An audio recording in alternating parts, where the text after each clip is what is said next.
Indianapolis.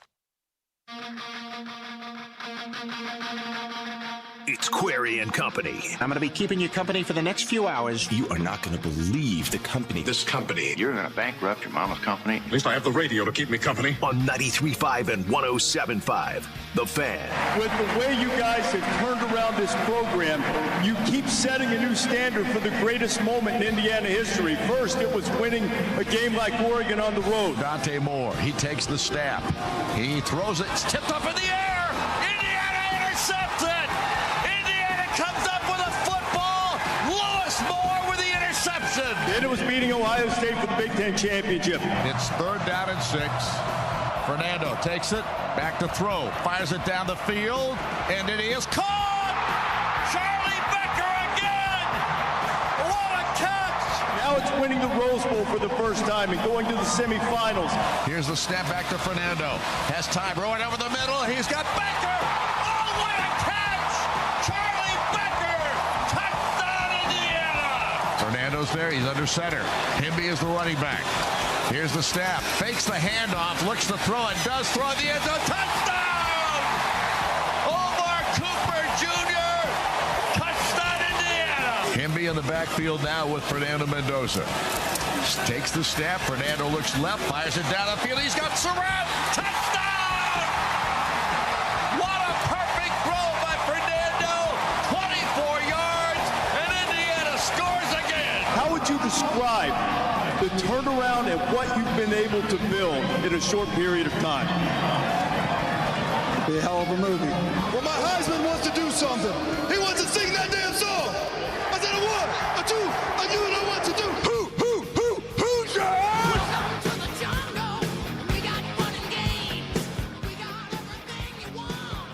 That's how it sounded yesterday. Don Fisher on the call. Of course, Reese Davis, Kurt Signetti, Fernando Mendoza, all of them up on the stage for ESPN ABC as Indiana, just as you all expected 2026 would begin. The Indiana Hoosiers are 14 and unblemished. And Indiana, on the 50th anniversary year of the last unbeaten in college basketball, has a chance to become the first school to have an undefeated national champion in both football and basketball. They have a chance to celebrate the 50th anniversary of their 1976 32-0 team by sending their football team halfway to that mark. No team in the history of college football has gone undefeated as the national champion by having to win more than 15 games. In Indiana, yes, there is still work to do. And yes, there is not one but 2 games remaining if they were to get there. But Indiana is the number 1 team in the country, the number 1 seed in the college football playoff, and I don't care who you pull for. I don't care if you pull for Notre Dame. I don't care if you pull for Alabama. I don't care if you pull for Purdue. I don't care if you pull for Clemson.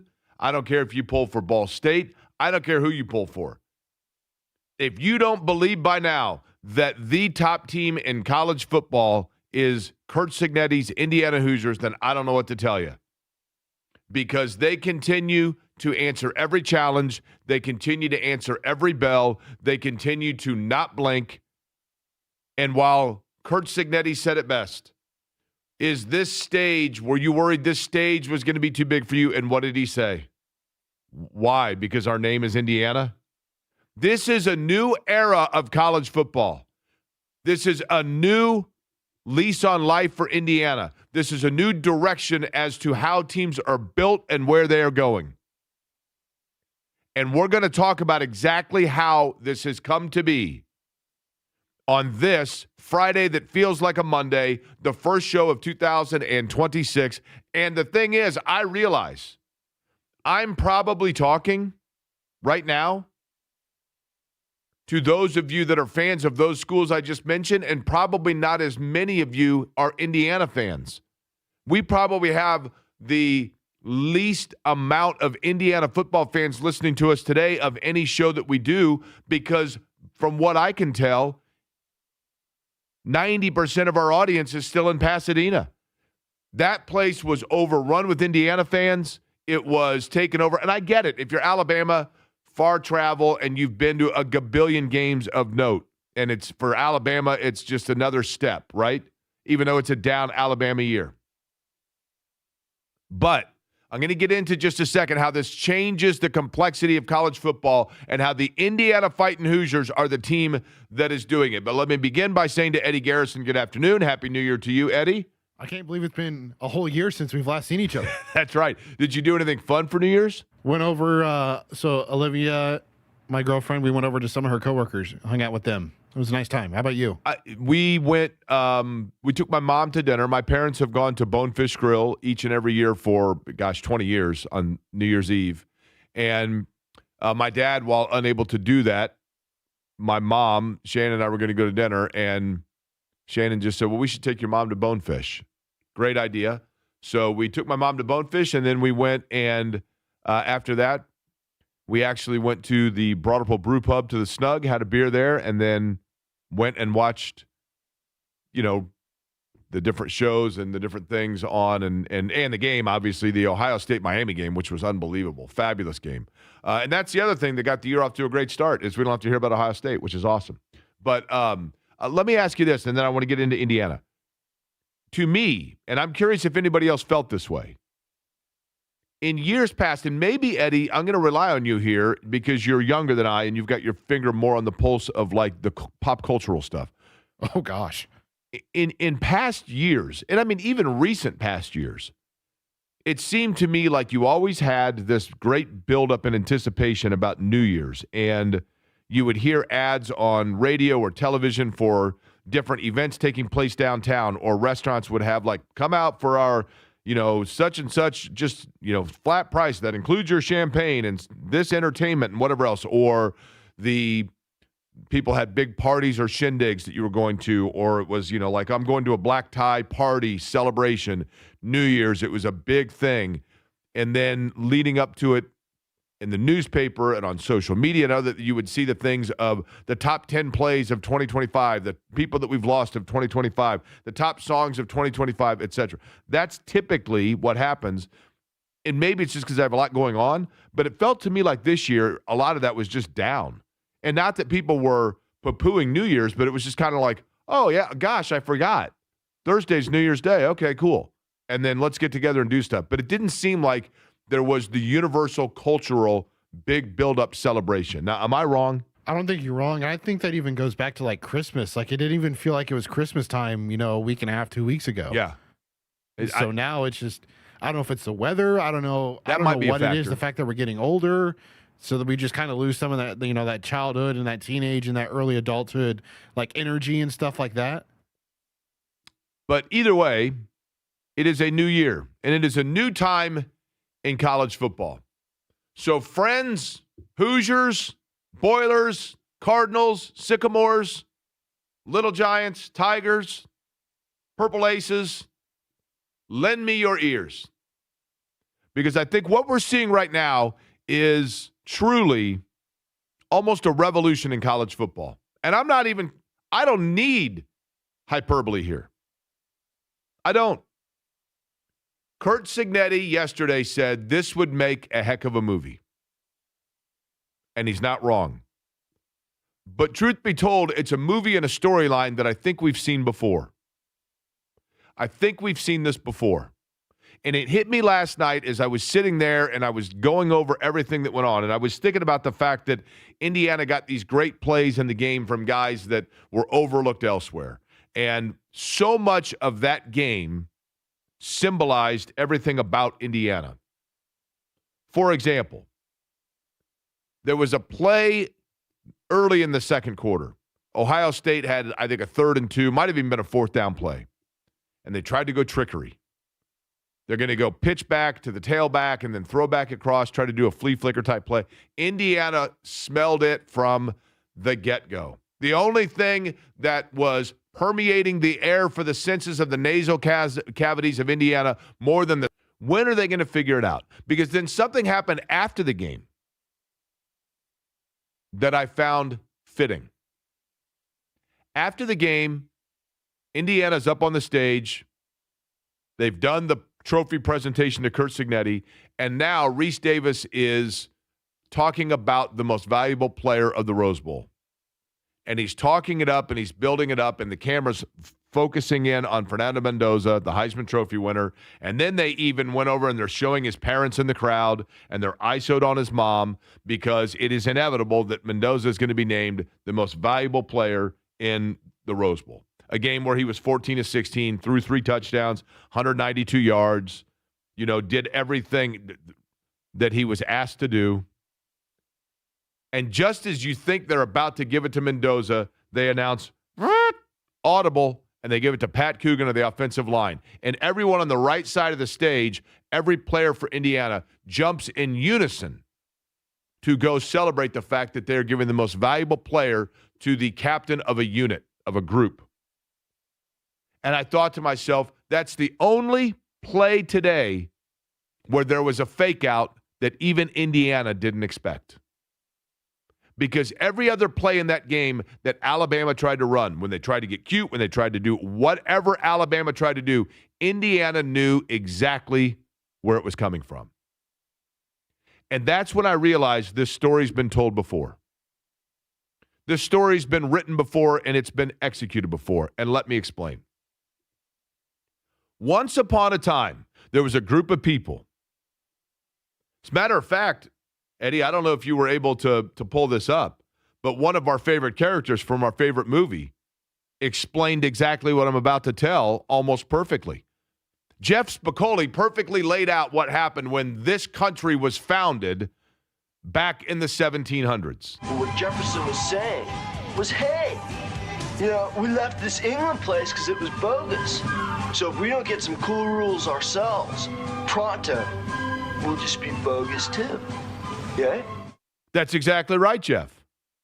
And so, when that happened, there was a group of people that became a little bit disconcerted. They didn't like, they wanted to, tumble the apple cart, rough up the apple cart, whatever the phrase is. And they didn't like the way in which things were going. They didn't like the power structure that was being set before them. So they leaned on one man in particular. And they said, you know what? We have the Articles of Federation. We have before us the blueprint of what is going to be a group or a government or a guidance as to how we're supposed to be. But we need more than that. We need more than what has been laid out before us because it doesn't have the stability and it doesn't have the direction that we want. We want to strengthen this government that came about from the Articles of Federation, and we want to do it by going out and trying to strengthen the government through more of like a strengthened republic as opposed to this democratic assembly. So they leaned on one man. They turned to one man who kind of took the assignment at heart and said, you know what, I'm going to come up with the Constitutional Convention.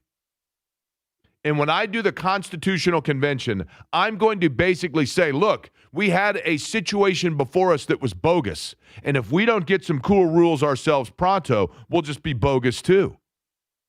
And so this group of leaders, this foresight of leaders, the founding fathers of this country, when they had before them already an established in-place system designed by the Articles of Federation, said we need to turn to somebody else to get us gathering towards a constitutional convention, and then more make it about, as opposed to this just large assembly of Democratic Assembly, we need to come up with something that is, in fact, a more efficient and smaller-based government.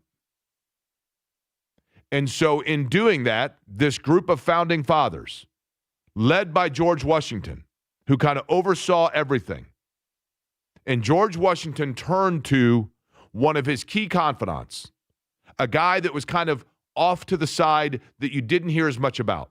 You heard about Thomas Jefferson, and you heard about Thomas Paine, and you heard about George Washington, and you heard about Ben Franklin. But Washington turned to a guy that he saw as a visionary that could make revision to the system, rock the apple cart a little bit, and come up with a more effective means to run a government based on what they saw as the principles of making sure that it was simply a matter of a small example that could lead to cohesiveness for a larger group. And that man they turned to was James Madison.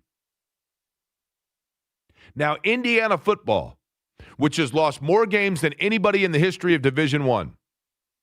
Indiana football saw an opportunity because college football already had a system in place. College football already had a system that was based on this ability for all of these teams to come and try to play, this large assembly, right? But yet, there seemed to be this disparity amongst the power because of the way that it was written up, and there seemed to be all of this kind of the same thing over and over and over again, and people were kind of growing tired of it, and there began this rumble of, do things need to change? And Indiana foresaw it. As college football was getting ready to go into and navigate through the NIL era, an expansion of the college football playoff, in taking what was initially their articles of federation of determining a national champion and instead turning it into a constitutional convention that had more in there with different ideas all coming together for this foundation block. And Indiana saw it all coming. Scott Dolson saw it coming. Yes, he saw a football program that had lost more games than any football program in Division I history. Yes, it was a place that, quite frankly, Indiana had always been bogus. But if they didn't get some cool rules pronto, they were going to be bogus forever. So Indiana did what George Washington did. Indiana turned to James Madison, the university. And they saw Curt Cignetti and they said, do you want to come in here and do you want to be the face of what is going to change and rock the apple cart for college football and take a system that was already in place but now show how it can be perfected? And Indiana has perfected the system. And Alabama was caught sleeping. And Ohio State, to an extent, was caught sleeping. Georgia was caught sleeping on all of this. Because what Curt Cignetti and Indiana have done, and you see it in these games, if you look at Indiana's roster, and you look at the players on their roster and where and how they were acquired, sure, Pat Coogan's a guy that was playing for Notre Dame. I get it. But 3 touchdown passes for Fernando Mendoza in the Rose Bowl against Alabama, the king of all kings of college football. 3 of them. He threw the first of his touchdown passes to Charlie Becker, who was the 977th ranked prospect coming out of high school as a senior. He was ranked as the 131st best wide receiver option in the recruiting class of which he came out. There were 29 players in the state of Tennessee that were thought to be better high school football players and better college prospects than Charlie Becker. Mendoza threw his second touchdown to Omar Cooper Jr., the 299th ranked player in recruiting services and the 43rd best wide receiver of his high school class. There were 8 players in the state of Indiana that were deemed to be better college prospects than Omar Cooper Jr. And then he threw his last touchdown to perhaps the guy that's been his biggest safety net, Elijah Surratt, who came to Indiana from, wait for it, James Madison, and had 0 stars coming out of high school. Was not a ranked prospect coming out of high school. No big university, no Division I school was after him. But what Curt Cignetti masterfully figured out in his coaching style was it's not about what one player can do. It's not about how great Jeremiah Smith is and how unstoppable he is as a wide receiver.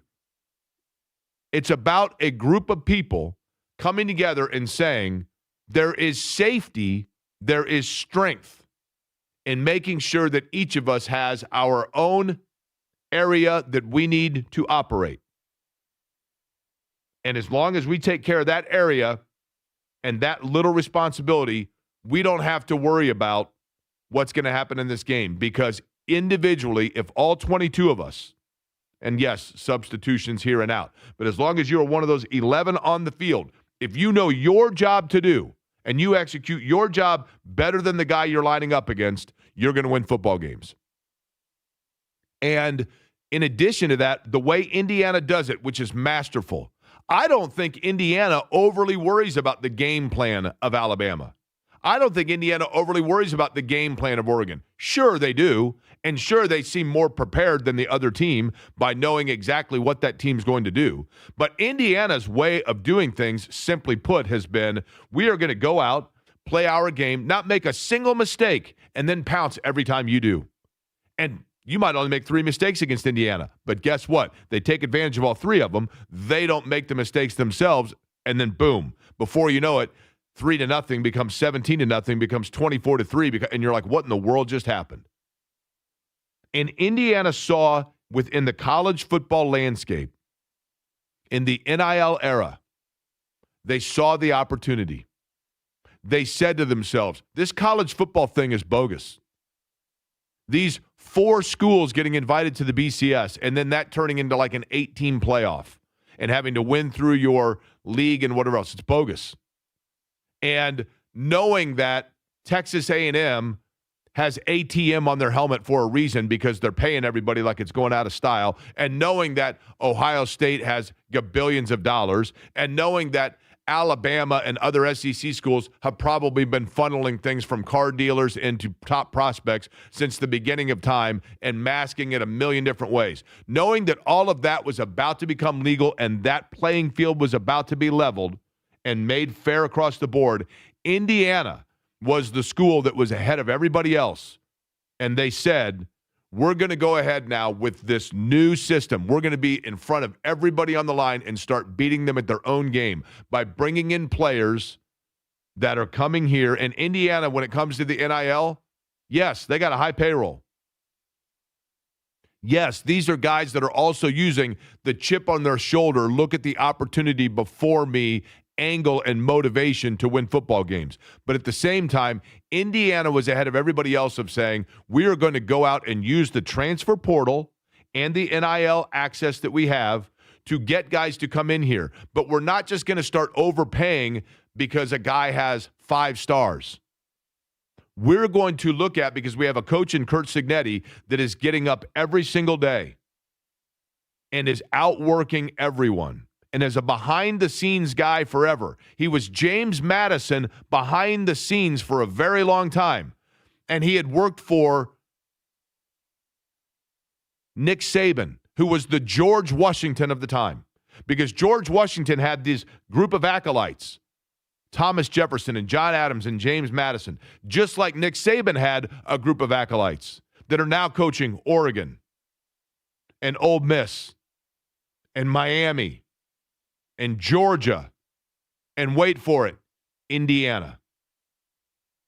And they saw, did Indiana, the fact that James Madison had the guy that was the one that had the blueprint on how to master and improve on the initial playoff Articles of Federation. And that's where you are.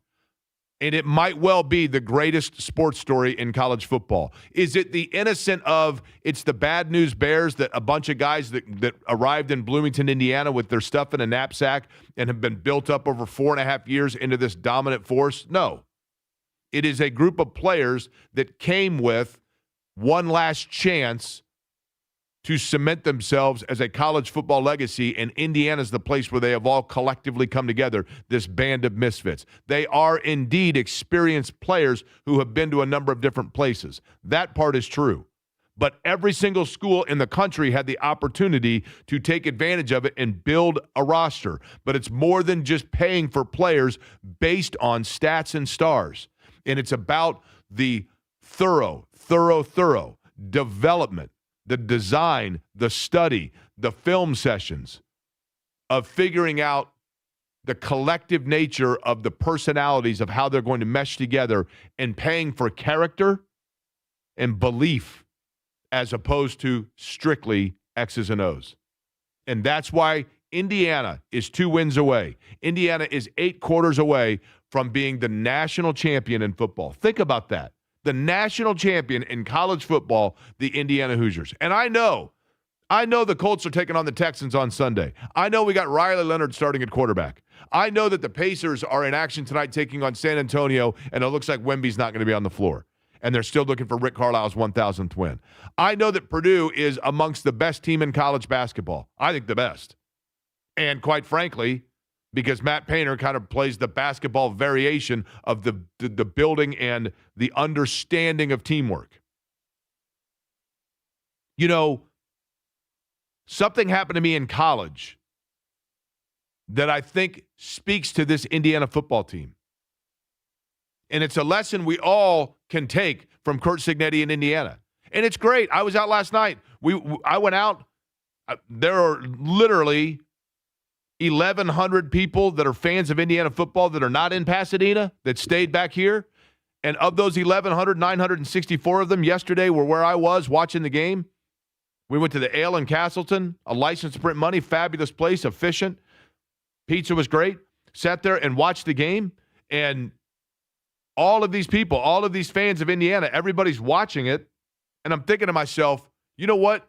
There's a formula here and a lesson that we all can learn, which I'll share with you on the other side. And if you are actually listening today, because I realize it's still kind of an extended holiday until Monday, we will get your thoughts on Indiana as well and let you sound off if you've been waiting to scream it from the mountaintops, your pride of the Hoosiers. We'll do it all here over the course of the day. 239-1070 is, of course, the telephone number. It is Query and Company. You're listening to it on 93.5 and 107.5 The Fan. Welcome to Wawa. We're open 24/7, so when the sun goes down but everyone's still up, Wawa has your late night fuel. Headed to a hangout? Stop in for snacks and sodas. Binge your favorite shows with burgers and hoagies. Gather around the table with garlic knots and a cheesy Wawa pizza. Or just chill on the couch with fries and whatever milkshake sounds good.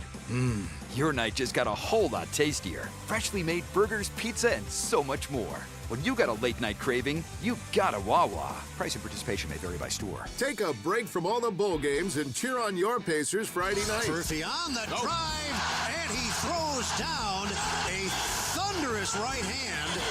And here comes another dunk as Oklahoma City turns it over, and Murphy sends it up the floor to Quentin Jackson.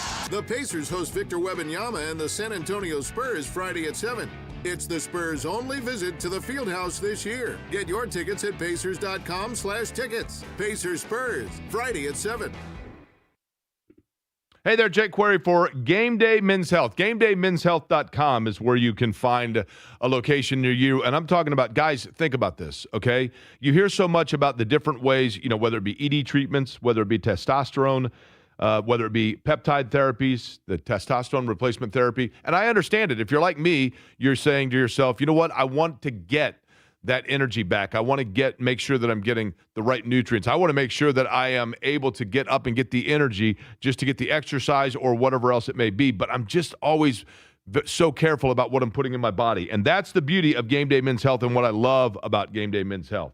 Game Day Men's Health, they want to ensure that every patient receives the highest quality testosterone services from FDA-approved pharmacies from right here in the United States. All prescriptions come from FDA-approved pharmacies, ensuring safety, efficiency, and the highest standard of care. I absolutely love Game Day Men's Health. They have a number of different services for men over 40, over 50, whatever it might be. And again, I think the thing that is so important, we're talking about specified to you, not some one-size-fits-all type therapy, specified to you and done under the stronger, healthier take of making sure that it is all done with an individualized game plan there as part of Game Day Men's Health. GameDayMen'sHealth.com is the website. You're going to hear me talking plenty about them in 2026, and I look forward to doing so. GameDayMen'sHealth.com.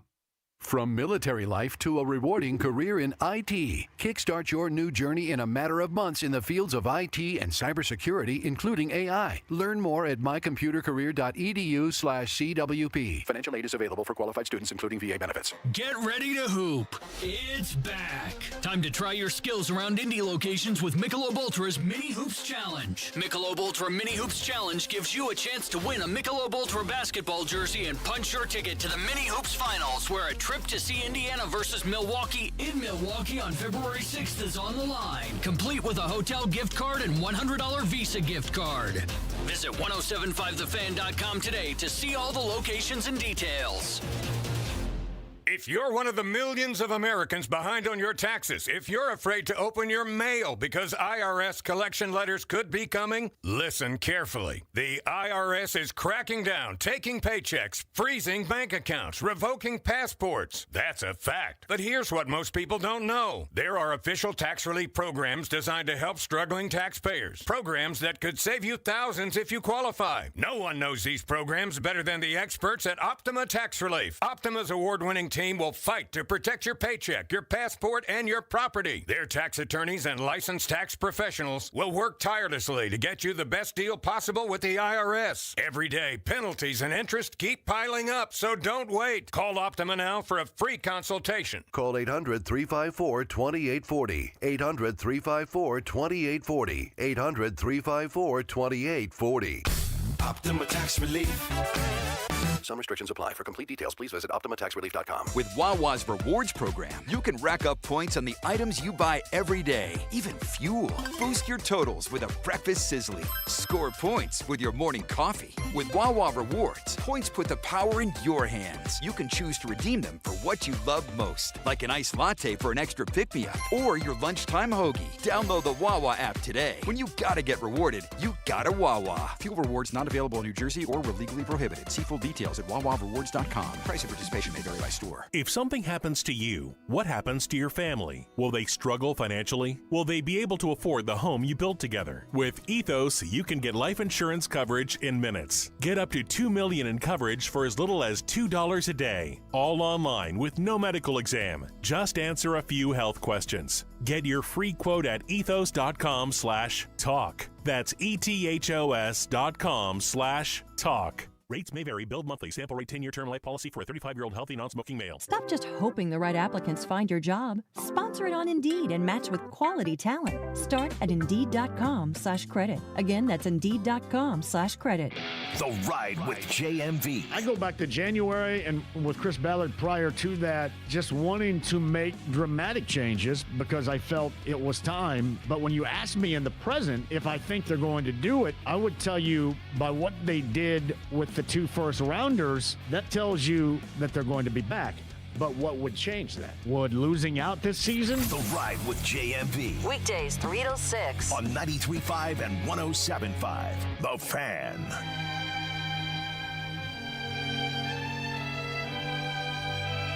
Query and Company on 93.5 and 107.5 The Fan. Georgia, Georgia, the whole day through. So Georgia is where Indiana is now headed. And if you want to know how upside down things are in college football with the Indiana Fighting Hoosiers as the number 1 seed, then think about this. I remember very well the 1987 Indiana football season. Why is this guy talking about 87? I mean, it's 2026, man. It's like 40 years ago. Because that was the last year that Indiana really was of like any sort of, and I know that they went in the COVID year and had a great run. But, I mean, in terms of sustained competitiveness, it was the Mallory era. And Indiana was playing, I believe, Illinois at Memorial Stadium. Dave Schnell was the quarterback, and we found out had appendicitis. I believe Dave Cramey had to come in for him. And we're walking into a Memorial Stadium, and there was a guy selling sweatshirts with the big block letter I. That was the football I for Indiana. with roses on either side of it, because we knew that if Indiana won and then went to Michigan State and were able to beat Michigan State, that Indiana was going to be, for the first time in 20 years, in the Rose Bowl. And, of course, they went to Michigan State. Pete Stoyanovich hit a 53-yard field goal to go up 3-0, and then the Spartans came roaring back and I think beat them 27-3. Bill Mallory later went in the locker room for Michigan State, cheered them on. And, back then that was like, it was a fleeting hope of like clutching pearls to go to the Rose Bowl. And Indiana that year, because of the fact that they got so close but did not get to go to the Rose Bowl, they had to settle for a consolation prize of a lesser but still significant bowl game of the Peach Bowl. So it is bizarre to me to know that if you want to know how upside down everything is in college football, Indiana, the program that was at the bottom and is now at the top, by winning the Rose Bowl, they get the reward of going to the Peach Bowl. None of it makes sense. Like stop me when it makes sense, but I'm here for all of it. I'm here for all of it. And I realize that 90% of people that are tailgating in Pasadena and flying cross country and on their way and getting their sweet tea and heading to Atlanta, 90% of them probably didn't go to games 15 years ago. But there wasn't a lot of reason to. I get it. I totally get it. Totally get it. But I also thought, speaking of Georgia on my mind, I also thought going into it that there were two teams that were the biggest obstacle for Indiana. I thought if Indiana's going to win it all, Oregon's going to be tough. It's always tough to beat a team twice. I think they know that. And Oregon's playing at a very high level as well. That's going to be a great game. But the two teams that jumped out at me the most were Ohio State and Georgia. Credit to Ole Miss, because I don't think a lot of people, including maybe even those in Hotty Toddy, thought that Ole Miss has had a great year. But with all that's gone on, and, is Ole Miss this year's 89 Michigan with Bill Frieder? Guy gets another job, and they go, no, we're good. We're fine, man. We're going to hand it over to this guy. And then they go on and win the national title? I don't know. But Georgia looked so stout going into it, and you almost thought that there was so much talk about Ohio State and Indiana coming off the Big Ten title game that maybe Georgia was just kind of sitting there in the catbird seat. And now Georgia is out. And then there is the team that Eddie Garrison, I don't know that you said, Eddie, that you thought they would win, but you were the one. I think we were talking about what games in the college football playoff were the biggest stinkers, and I was like, man, I really did think Ohio State was going to steamroll past Miami. And I watched a little of Miami this year, disingenuous to say a lot, but they have more than now validated their place here in terms of their selection as they controversially got in. Mm-hmm. Absolutely. I mean, I told you when we were talking about, which game you thought had the possibility of being the biggest blowout, you cited Georgia-Miami, or you cited Miami and Ohio State. I thought it was going to be that Georgia-Ole Miss game. So we were both, wrong in that regard. But I just felt like the defense for Miami is good enough to keep them in most, if not any, bowl game that they're going to play in this college football playoff. And the other aspect to it that I was thinking about, and I mentioned it, was the fact that, Georgia had just played Miami had just played the previous week, and Ohio State hadn't played since the Big Ten championship game. They lost their offensive coordinator, and they were turning things back over to Brian Day as the play caller. And so there was just a lot of things that weren't going in favor of Ohio State going into that game that I felt like Miami could hang around. But I thought the talent level of Ohio State was going to be able to prevail at the end. And in this instance, it certainly did not. And they made Julian Sand look bad. They did. Now, and that defense is nasty, but so is Indiana's, Now, this is what happened to me years ago that I think is applicable to what Indiana's doing. Because we can sit here and psychoanalyze till the cows come home, which is what I'm about to do, how this has all come to be. And I think it's simple. And I think it's a lesson that can be learned for all of us in this. When I was in college, I was the fact that this happened because I was part of a pledge class in a fraternity is irrelevant, but for the sake of the discussion, to give the background. So I was a pledge for the 1991 pledge class of the Phi Delta Theta Kansas Alpha chapter at the University of Kansas. And they had this big, beautiful home. The fraternity house had been redone like in 1989, probably gorgeous. One of the best fraternity houses you'll ever see, with a huge front yard in front of it with big decorative boulder-type rocks. And there was a guy that was in charge of the landscaping of all of it. And, of course, we were the pledges. So our job, this was before school began, like for the week before school began, was to get the building spruced up and ready to go for the school year. And they had dropped off all of these boulders to be designed in the front yard and the landscape of it. And, of course, and I'm sure this was by design, they dropped them off on the far left side of the house and decided that they needed to go to the far right side. Hundreds of them. And there were 32, I think, in my pledge class. And they basically said, well, you guys got like an hour to get all these boulders to the other side. So each one of us is picking up a boulder, and each one of these things, I mean, they were big. And we're picking them up, and you could walk about 5 feet and set it down, pick it up again and walk about 5 feet and set it down. And it just kept taking forever. There were a couple of guys that could pick up a boulder and move it all by themselves because they were strong enough. But most of us had to do it incrementally. And finally, after a couple of minutes, somebody said, wait a minute, why don't we do this? And we figured out that if we lined up side by side with about a foot between us, we could line from where the boulders were to where the boulders needed to go, side by side. And we took the two strongest guys on each end as kind of the beginning and the end. And the strongest guy picked up the rock and then turned around and handed it to the guy to the left of him, who swiveled around and turned it to the guy to the left of him. So you only had to hold and feel the weight of these boulders for like 2 seconds before your job was done and you passed it on to someone else.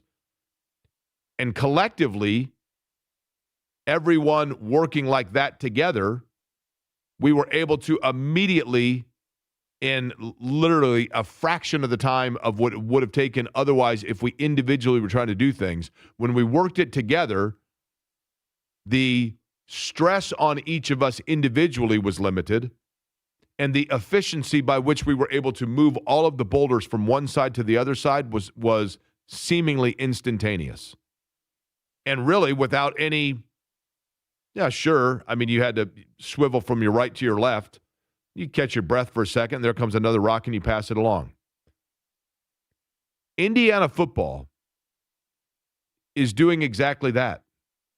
It doesn't matter that they don't have the number of guys that can carry the boulder by themselves from one end to the other. Ohio State's got 23 of them. Alabama's got 15 of them. Indiana might have 2.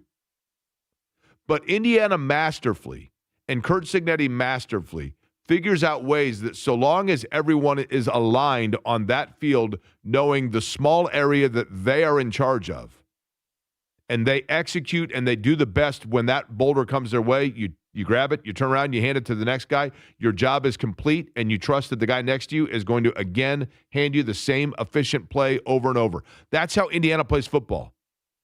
And regardless of whatever walk of life you're in, regardless of what team you pull for, if you can't appreciate the team nature and the selflessness of that group led by their coach, who has simply laid it out and said, here's how we're going to do things. We don't need to work 6 hours tomorrow. We can work 90 minutes because each of you know your job and you're relying on the guy on either side of you. And working in unison is better than working individually. And there are a lot of teams that have individual talent and stars that are going to sit down with their remote control and watch Indiana in the Peach Bowl. Hey, it's JMV. Are you hungry, Indy? Cluster Truck crushes all cravings. Pizza, taco, salads, and don't get me started on the salmon and roasted veggies. Oh, and delivery is always free. Order now at clustertruck.com and use my code BIGFAN for $5 off a $25 order or more. Have you played Cash Pop from the Hoosier Lottery? It's Indiana's newest draw game, and it's poppin'. Match just one number from 1 to 15 to win. Tickets start at $1. Prizes start at $5. Visit HoosierLottery.com. Please play responsibly. It's JMV for Indiana's Best. My friend Eric Wilson and Andy Moore Buick GMC, 131st and State Road 37. It's in Fishers. Check it out right now. The GMC Acadia, good for you, the family, and the friends of the family. Inventory. Car buying experience, service after the sale, the absolute best. It's one-stop shopping. Ask for Eric Wilson and head to Andy Moore Buick GMC, 131st and State Road 37 in Fishers. JMV here for Big Red Liquors, and starting in November, gift card bonus cheer can be handed out. If you buy a $50 gift card, get $5 free. Buy a $100 gift card, you're going to get $15 added to it. And if you buy a $200 gift card, tag 40 in a gift card. And Angels Envy free engraving with bottle purchase as well. All that and more going on right now at Big Red Liquors, 100-plus locations throughout the state of Indiana, spreading bonus cheer. Check out that location nearest you, bigredliquors.com. Lose weight or stop smoking with hypnosis, guaranteed or your money back. Only $59.99. Destroy unwanted cravings, late-night eating binges, boredom eating, stress eating. Also destroy your desire to smoke without cravings, irritability, or weight gain, or your money back. Hypnosis, January 29th at the Holiday Inn Express and Suites in Noblesville. Weight loss at 5:30 p.m., stop smoking at 8. And January 31st at the Holiday Inn Indianapolis Airport. Weight loss 11 a.m., stop smoking at 2. Register at markpatrickseminars.com. Indiana Tech gave these grads more than just a degree. It gave them a future. I earned a master's degree in organizational leadership and the opportunity to serve others. I earned a degree that helped me get promoted at a great company and become the first college graduate in my family. I earned an engineering degree that taught me to succeed in technical roles and in life. I got the chance to work for a professional sports team with a winning experience thanks to flexible online classes. With personalized support to help you succeed, over 100 high-quality career-focused certificates and degrees in in-demand fields like business, healthcare, criminal justice, information technology, cybersecurity, and more. Indiana Tech doesn't just give you a degree. It gives you the opportunity of a lifetime. Learn more about what Indiana Tech can do for your future at online.indianatech.edu. Registration for the next class session ends January 9th. Dan owed an unbelievable amount of money to the IRS. I got behind on my taxes. It's a horrible feeling. He was in denial. And when I got those letters from the IRS, you wanted to act like they didn't exist. Finally, Dan turned to Optima Tax Relief, the leading tax resolution firm. A-plus rated by the Better Business Bureau, they've resolved over $1 billion for their clients. Optima got me a settlement with the IRS. These people are really people-friendly. It was every bit of a new lease on life for me. The fast action and the great results made Dan's head spin. I felt like I was in a dream, but it's real, and I have paperwork to prove it. They got the job done, and life is good. For tax help you can trust, call Optima now for a free consultation. If you're worried about what's going to happen with the IRS, stop worrying. Make the call now. Call 800-354-2840. 800-354-2840. 800-354-2840. Optima Tax Relief. Testimonial from an actual client. Some restrictions apply. For complete details, please visit OptimaTaxRelief.com. Hi, I'm John Ray, your friend and jeweler at Shane Company. Getting engaged? So friends, listen up. Shane Company engagement rings are protected with our all-inclusive free lifetime warranty. We stand behind the same quality we've offered since 1929. Our rings are crafted to last. It's why our warranty is the only one that protects your center stone.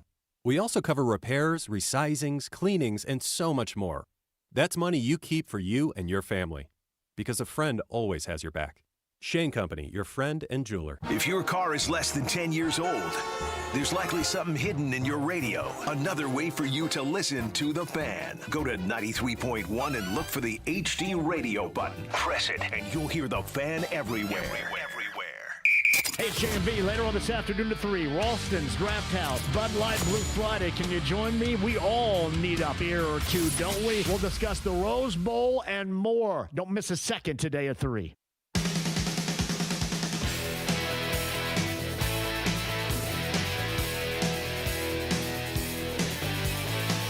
You're listening to Query and Company on 93.5 and 107.5 The Fan.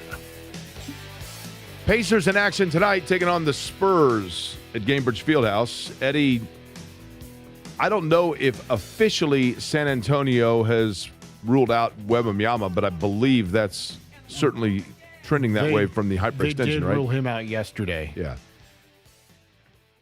Which is disappointing because, and I know that you're going down if you're going to the game to watch the Pacers play, but he is a treat to watch because he is just so, effortless. It's incredible the way that he. There's a reason why his nickname is the Alien. Have you ever seen the video of him when Victor Wembanyama, when he was in France at the time, it was before he came to the NBA, and he's warming up and a little kid asks for his autograph and he walks over and steps over the bench? No. You know how, like, if you had to step over a folding chair, you would kind of lean down, put your hand on either side of it, swivel your hip over, and then kind of hop? Yeah. He literally, in normal stride, lifts his leg up and just steps over it. And it's a full chair. Like, it's incredible. I'm curious just how he fits onto airplanes. Like, how does he not have a hunchback? He would have to sit. Not even just sitting, just like walking down the aisle. Yeah. And getting through the terminal. Good question. Because what's he listed as? 7'5"? He seems a lot even bigger than that, right? When you look at him, I remember I thought he was 7'6" or 7'7" at one point, but I think it is. He is listed at 7'4", 235 pounds. See, that's the big. That's the same height as Rick Smits, but Rick Smits was so much physically thicker, stronger, and Rick Smits. Truthfully, Rick Smits is one guy from that era that I think could play today. I think Rick Smits would have fit in today's playing style because of his touch and his range a little bit. Now, Eddie, you worked the Orlando game, right? I did indeed. I did produce that. So you were off then, and that was New Year's Eve, right? Yes, that was Wednesday. And then what did you do on New Year's Day itself? We slept in a little bit yesterday, and then went over to a buddy's house of mine and watched the IU game. Several times over the course of the day, I had to remind myself it was New Year's Day. I had to remind myself that it was Thursday. I thought it was Friday or Saturday. It felt like a Sunday for sure, right? Yeah. It was weird. Like last night, everyone's body culture has got to be completely thrown off. Now, I'd like to know this. What percent, I don't know that you would know this, but I ask this a lot, I realize. What percent of, like, the real world is working today? That's a great question. And I know a lot of people work from home anyway, right? But I'm curious. I'm genuinely curious what percent of people are working today. Now, we have the ability, of course, for people to text the show at 239-1070. But I think with these new computers they put in, it doesn't remember any passwords. And, I've had to change my password 36 times. And so I'm not sure which password I'm supposed to be using here. So I don't have the login to be able to see what people are texting to the show. But if you want to send me a text, I guess you're going to have to do it to my personal phone. We did get a text off the start of the show that there was an IU fan listening in Pasadena, just won the Rose Bowl. Now they're going to Disneyland. There you go. That's right. Go to now the tickets for the Peach Bowl. If you thought that Indiana overtook the Rose Bowl, and then we got a text at like 12:30 that all it said was "Love your show." Well, that's cool. That was it from Scott. Scott, we love you too, man. Thank you. If you think that there was an Indiana invasion at Pasadena, and I understand that, because if you're an Alabama fan, you've probably been there, done that. If you're an Alabama fan, you've seen like 8 national, truthfully, and I mean this as no disrespect to Indiana or anywhere else, but it's reality. Think about the glory years of India for IU fans, I'm saying, to put it in perspective. The Indiana fans, for Alabama fans, going and seeing the Rose Bowl in the quarterfinals of the college football playoff is kind of like if Indiana was in those runs where they were number one seeds on the regular and then had a year where they're a 5 seed and they open up their opening round in Boise. You're like, yeah, I'll wait to see if they get to the Sweet 16 or the Final Four because I've done this a number of times and I got to be careful here on how much I'm spending. So I get why there were, it was not the novelty for Alabama fans that it was for Indiana fans. But if you just look at the travel alone, for Oregon fans now to go to the Peach Bowl and for Indiana fans, if they want to, can drive there, it's going to be massive. I saw last night tickets on the secondary market, in the door 189 last night. That may go up. I don't know. I thought about buying them just to resell them, and I thought I'm not going to be that jerk. We got a text from Red on the text line, Jake, working today in construction. And then Jeff says, working from home today. Not sure what line of work Jeff is in. Jake, I'm working today. Fish and Buck are the best on the radio. Happy for the guys. Totally I know agree. my only friend Alec is working today as well. Really? Yeah. Hey, Jake, just doing inventory. This from Charles. Iowa, UCLA, Oregon, Penn State, Ohio State, and Alabama. Undefeated season, Big Ten title, first Rose Bowl title. But it's football. Put the respect on the Hoosiers' name. Yes. It's what I said when Kurt Signetti said it, and they said, was the moment too big for you? And he said, why would it be? Just because we're Indiana? Now, what kind of inventory is that person doing is my question. He was inventorying the list of accomplishments of Indiana football for the year. That's his inventory here on the second day of January. Mike Niselik going to join us on the program from the Bloomington Herald-Times telephone, all of the different acronyms of which, or titles that we give. It's Bloomington Herald-Times. Of the Bloomington newspaper, 1:30. Tony East at 2 o'clock. James Boyd at 2:30. Rolling along here. Happy 2026. And the Indiana Hoosiers enter and burst their way into the new year with a huge win last night. Bowling, bowling, bowling, keep them balls a-rolling. Bowling, bowling, bowling, Royal Pin. Looking for fun the whole family will love? Head to Royal Pin Entertainment, Indy's home for non-stop fun. Bowl your heart out with family and friends on the modern lanes. Challenge your friends to an epic battle of laser tag or a more casual round of mini golf. Dive into the expansive arcade filled with classic and cutting-edge games. Royal Pin has something for everyone. Kids stay entertained, parents kick back in style, and everyone leaves smiling. With multiple locations around Indianapolis, your next family night out is closer than you think. Plan your visit at royalpin.com. Set 'em up, knock 'em down, send 'em flying, spinning round. Royal Pin Entertainment, where Indy comes to play. Royal Pin. Bowling, bowling. Royal Pin. Dan owed an unbelievable amount of money to the IRS. I got behind on my taxes. It's a horrible feeling. He was in denial. And when I got those letters from the IRS, you wanted to act like they didn't exist. Finally, Dan turned to Optima Tax Relief, the leading tax resolution firm. A-plus rated by the Better Business Bureau, they've resolved over $1 billion for their clients. Optima got me a settlement with the IRS. These people are really people-friendly. It was every bit of a new lease on life for me. The fast action and the great results made Dan's head spin. I felt like I was in a dream, but it's real, and I have paperwork to prove it. They got the job done, and life is good. For tax help you can trust, call Optima now for a free consultation. If you're worried about what's going to happen with the IRS, stop worrying. Make the call now. Call 800-354-2840. 800-354-2840. 800-354-2840. Optima Tax Relief. Testimonial from an actual client. Some restrictions apply. For complete details, please visit OptimaTaxRelief.com. Coverage varies by plan. View contract and exclusions at EnduranceWarranty.com. Do you own a 2005 or newer vehicle with a manufacturer's warranty about to expire or no warranty coverage at all? With the cost of living on the rise, Endurance is now offering a low-cost vehicle coverage plan designed to save you thousands off costly vehicle repairs. Get your vehicle protected under this coverage and have all future covered auto repairs paid directly to the repair shop for you. Roadside service, towing, and rental coverage are included. For your free quote, call 800-689-50 5978. 800-689-5978. Got any gadgets? Get online protection.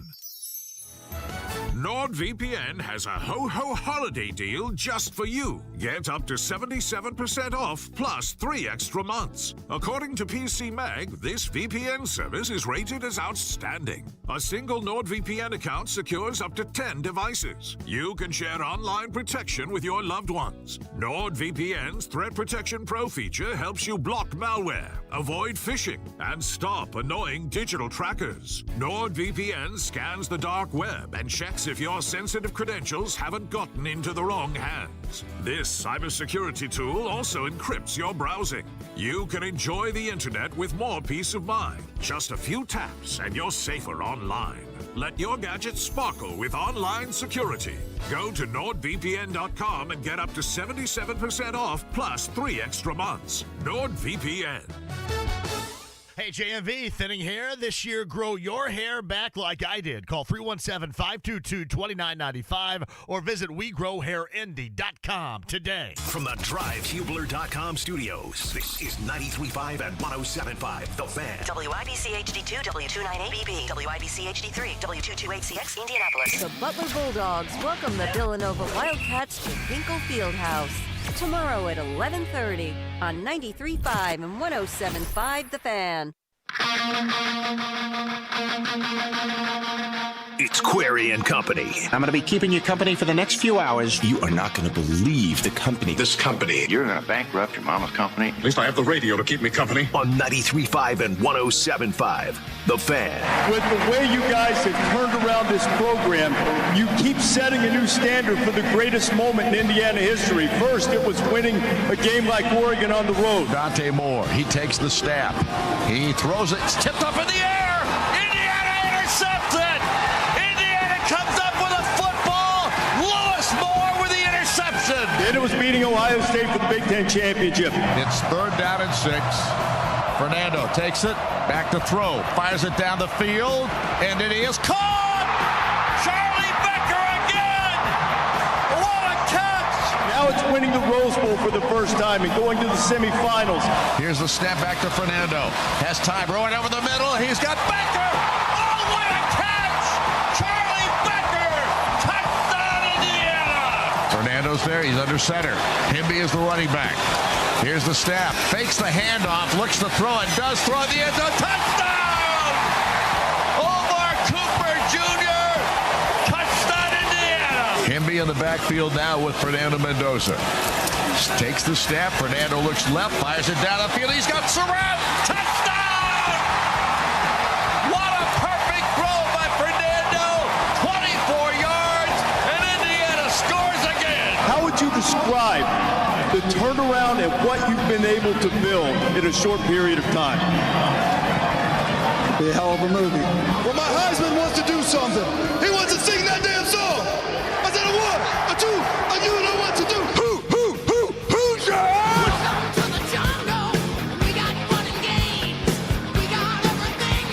Eddie Garrison putting it together, the montage. Indiana over Oregon, Indiana over Ohio State, Indiana over Alabama. Don Fisher on the call, and Reese Davis taking us step-by-step through it before Pat Coogan then got Mendoza to sing, and it was Kurt Signetti that did the chant of Hoosiers. And Indiana, the number 1 seed, is the presumptive favorite now to win the national championship in college football. And I'm not trying to jinx anything. I don't think I can jinx anything with 2 games left. Because let me explain to you again what we are seeing before our very eyes. History has an interesting way of repeating itself. And sometimes characters in books, in movies, in history books can forecast for us the way things lay out. And you could probably go back to the very beginning of Indiana football to now and give yourself that amount of time to try to figure out and grasp how this story has come to be.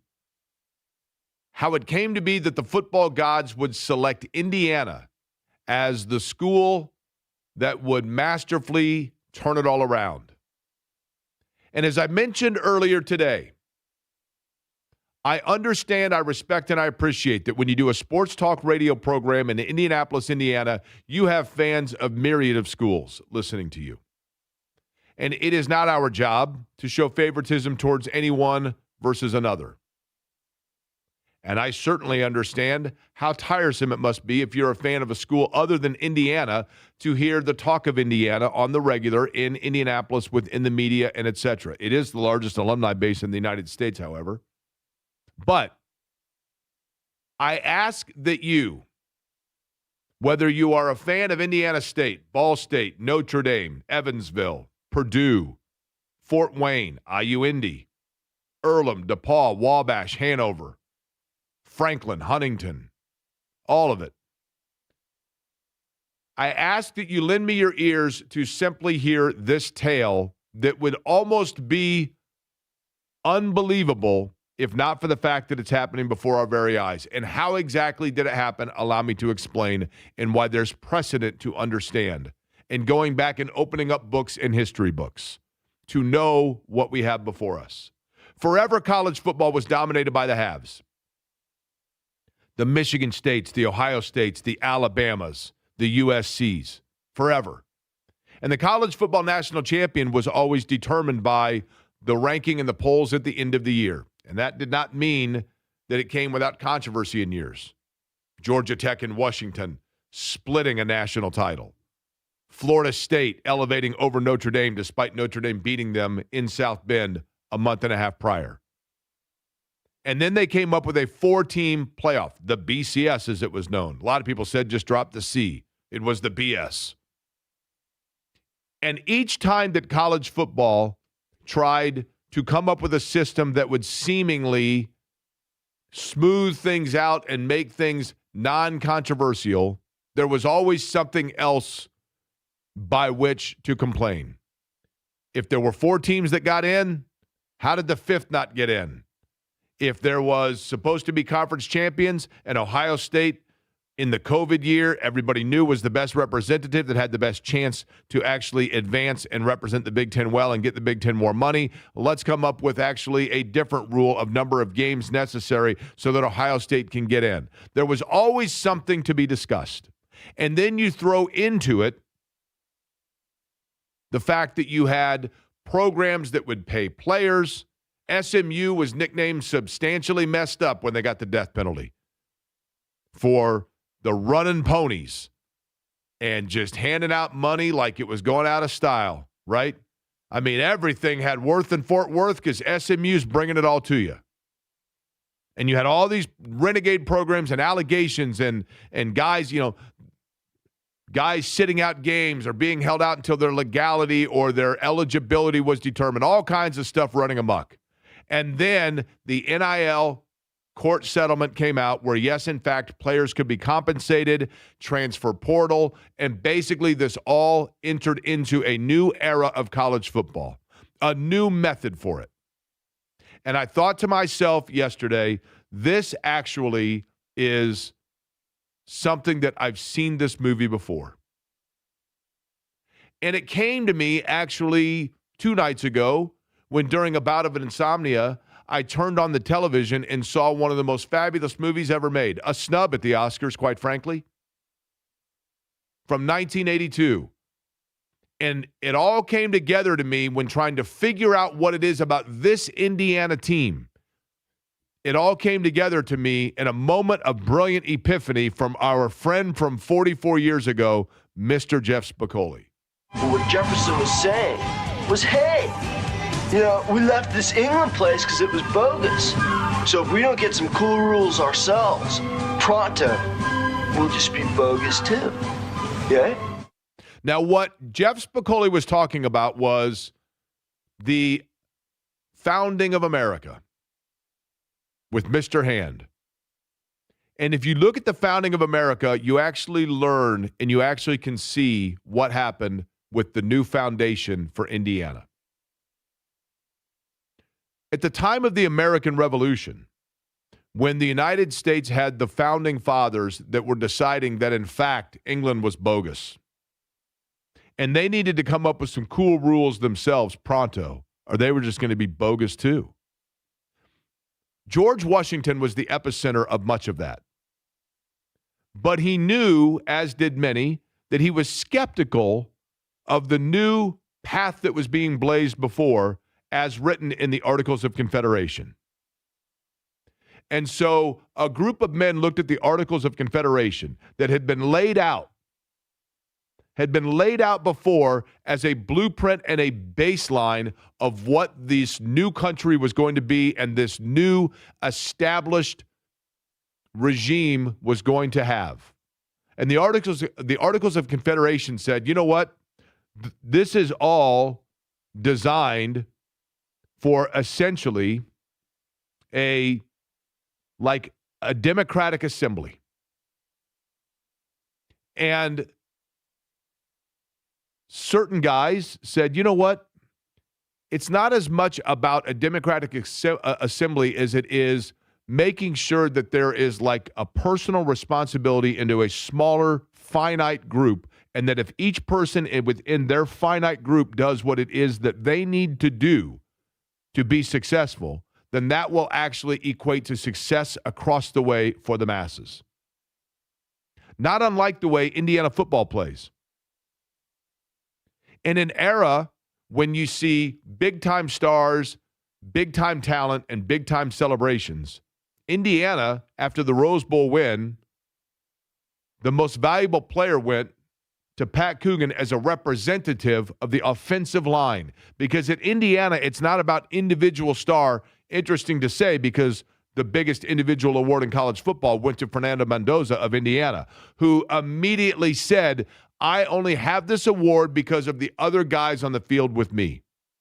Because Indiana believed in individually, this is what we are going to do. If every player knows their job and executes it to the best of their ability, then we can have success. And when the founding fathers, and George Washington notably, who had his acolytes around him, he had guys around him that believed in the principles of what it was that he wanted to do. Guys like John Adams and Ben Franklin and Thomas Paine. You know, they all were there within the same breath. And George Washington also had a man that he turned to. And he said, I think these rules might be bogus, but there seems to be an avenue for us to come up with a new way that is a more solidified way that allows for everyone the individual liberties to accomplish what they want. So he turned to a man that said, you know what? You're right. The Articles of Confederation are not what we need. What we need is a more designed plan, and I'll call it the Constitutional Convention. And this man came up with the Constitutional Convention, which was designed to strengthen a government through the trust that its individualized entities could work together in unison, and if they all did their best, then that would be a strength for the mass.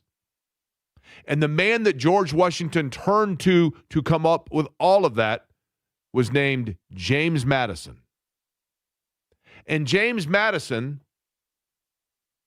some 245 years after all of that, would become the namesake of a university that had a football coach named Curt Cignetti. And when Indiana University and Scott Dolson, their athletic director, and Pam Whitten, their president, looked at the new era of college football ahead of time, and they knew that we were going into a new frontier. They knew that we were going into this new land that had been discovered. Charles and Ed O'Bannon were two basketball players that wanted compensation for their name, image, and likeness, and they took it to court.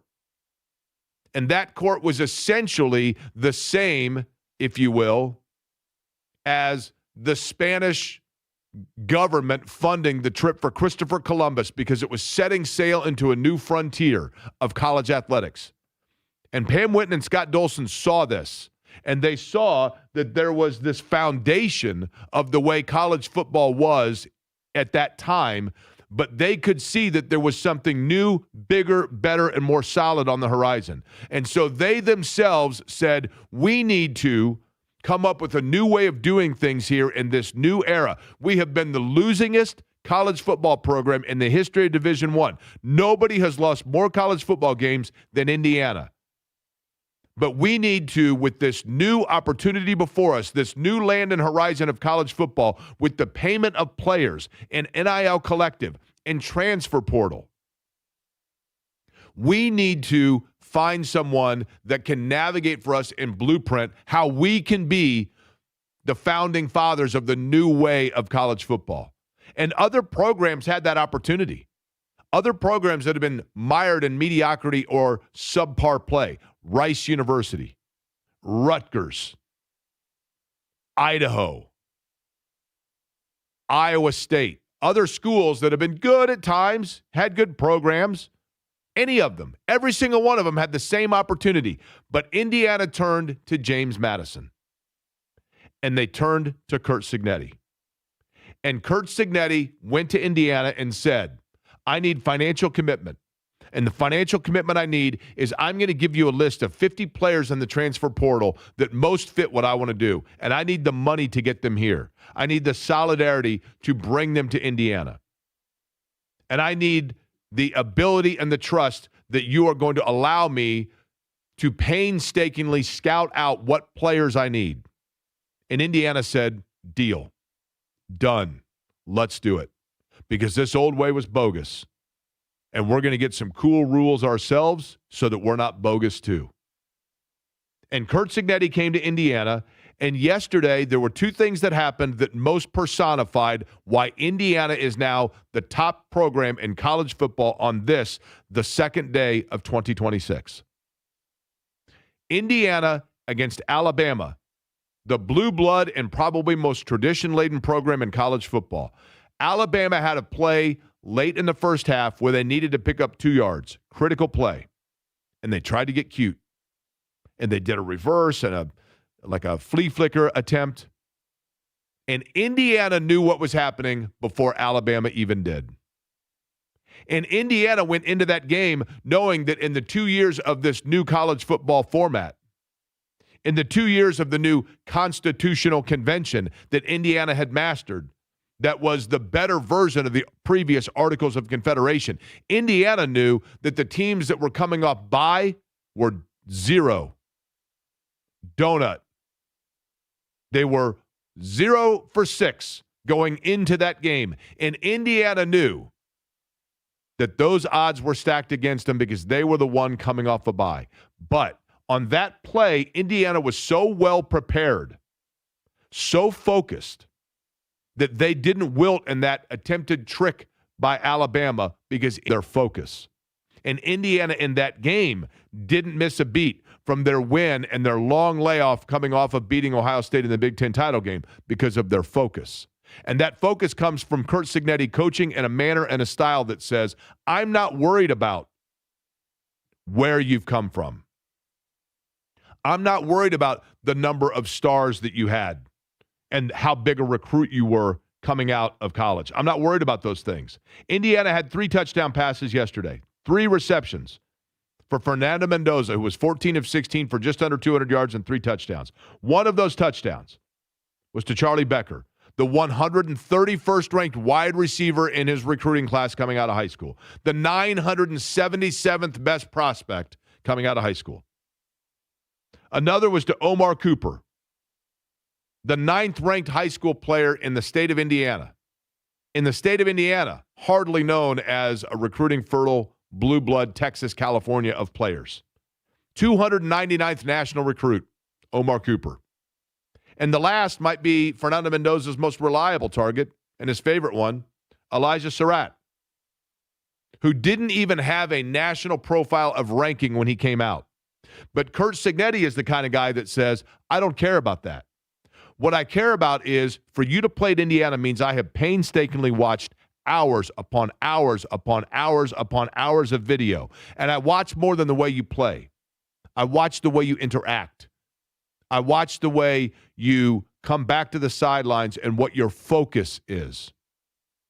In Indiana, in that game against Alabama, showed that if everybody knows their own personal responsibility, then collectively, it all comes together like a constitutional convention.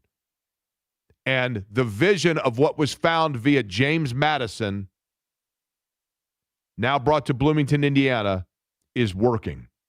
And it's working because of a coach that has put in all of that effort, all of that scouting. Does Indiana have the 55 best college football players in America? No.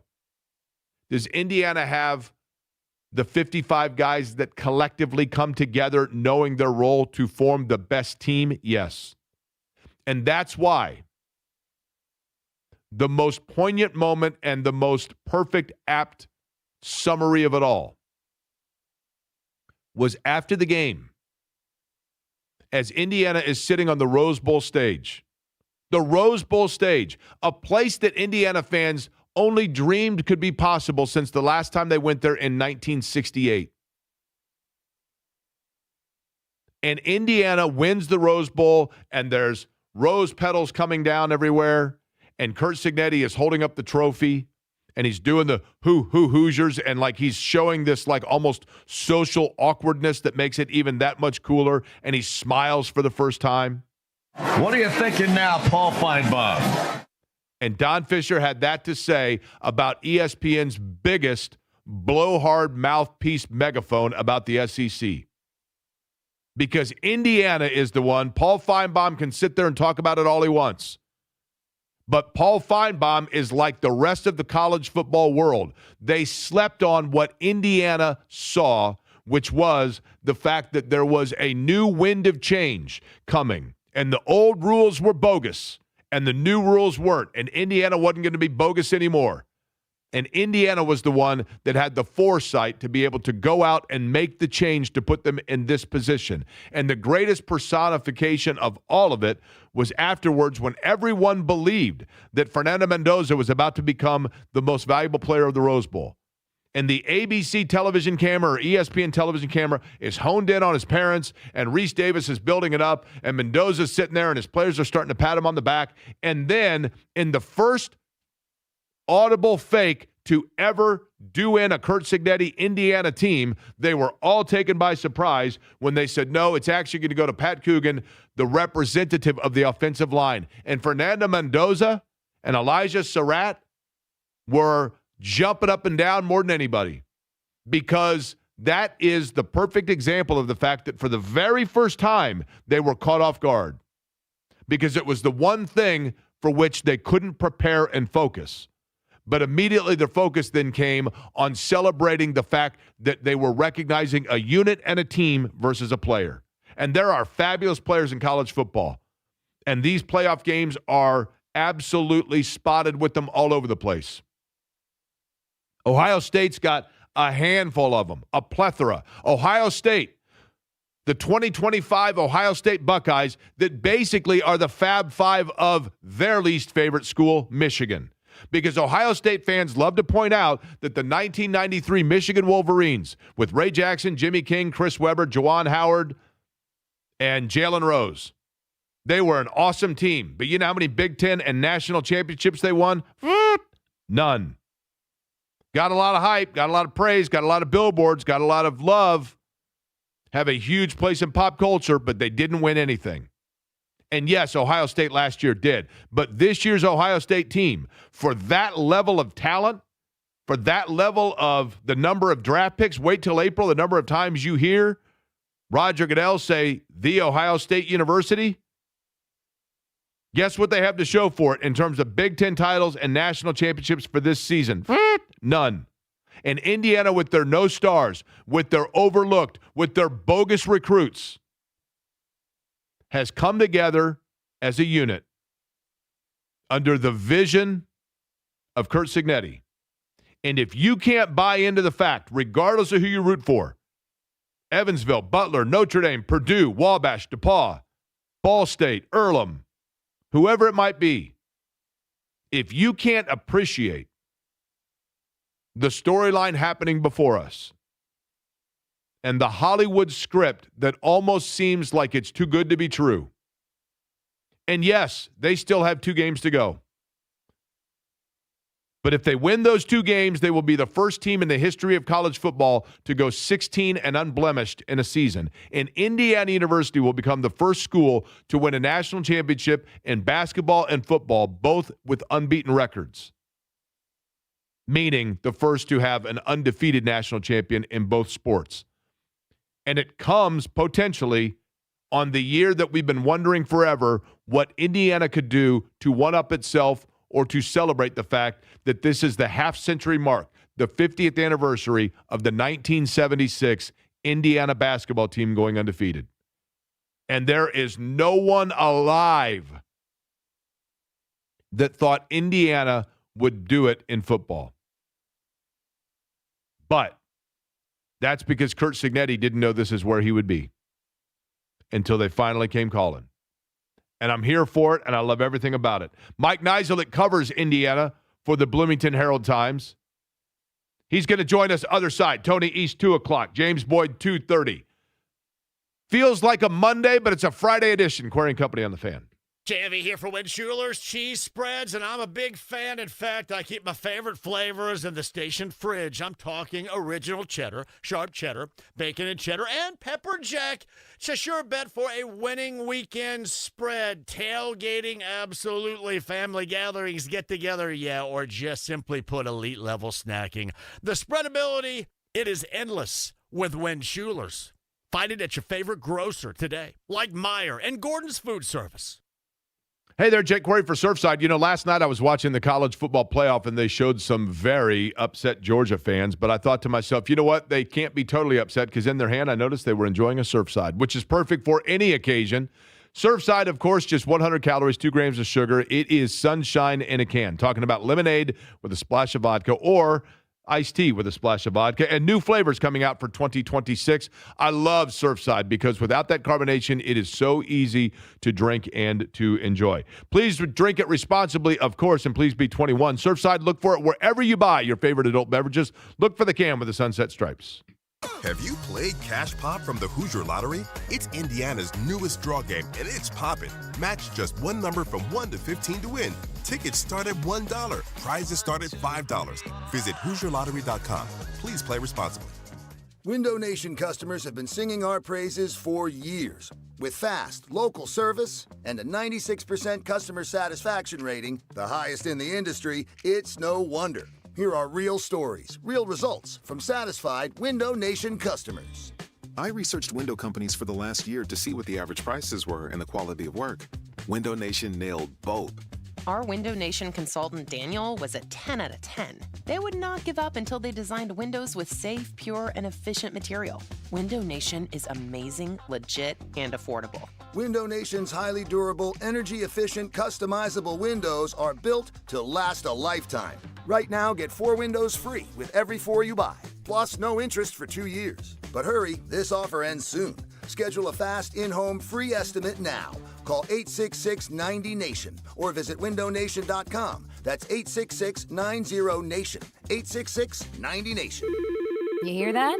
That's the sound of your business losing money. Legacy phone systems weren't built for today's teams. OpenPhone gives your business a smarter way to stay connected. OpenPhone lets you manage calls, texts, voicemail, and contacts all in one place so that you and your team can deliver a seamless customer experience from ring to...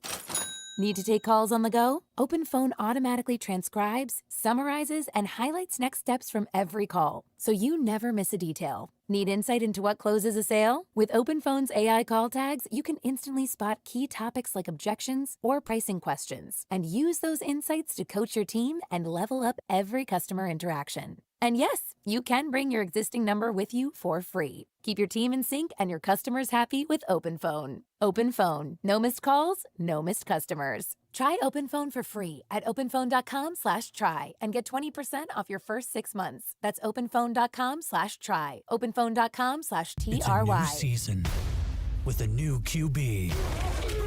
Football is back. And so are Bud Light Blue Fridays. Every week, join JMV starting at 3 for ice-cold Bud Light specials, football talk, and chances for you to snag tickets to Colts games and get some amazing swag on us. And get in on the football toss for a chance to win a trip to Las Vegas for your shot at Super Bowl tickets. This afternoon, join JMV at Ralston's Draft House on Mass Ave. Bud Light Blue Fridays. Ready to find the right candidates for your job posting? Indeed's Sponsored Jobs helps you connect with talent that actually matches what you're looking for. Start at Indeed.com/credit. The Ride with JMV. I go back to January and with Chris Ballard prior to that, just wanting to make dramatic changes because I felt it was time. But when you ask me in the present if I think they're going to do it, I would tell you by what they did with the 2 first-rounders, that tells you that they're going to be back. But what would change that? Would losing out this season? The Ride with JMV. Weekdays 3 till 6. On 93.5 and 107.5. The Fan. You ever get annoyed? Look at me, I'm self-employed. I love to work at nothing all day. And I've been taking care of business every day. Query and Company on 93.5 and 107.5. The Fan.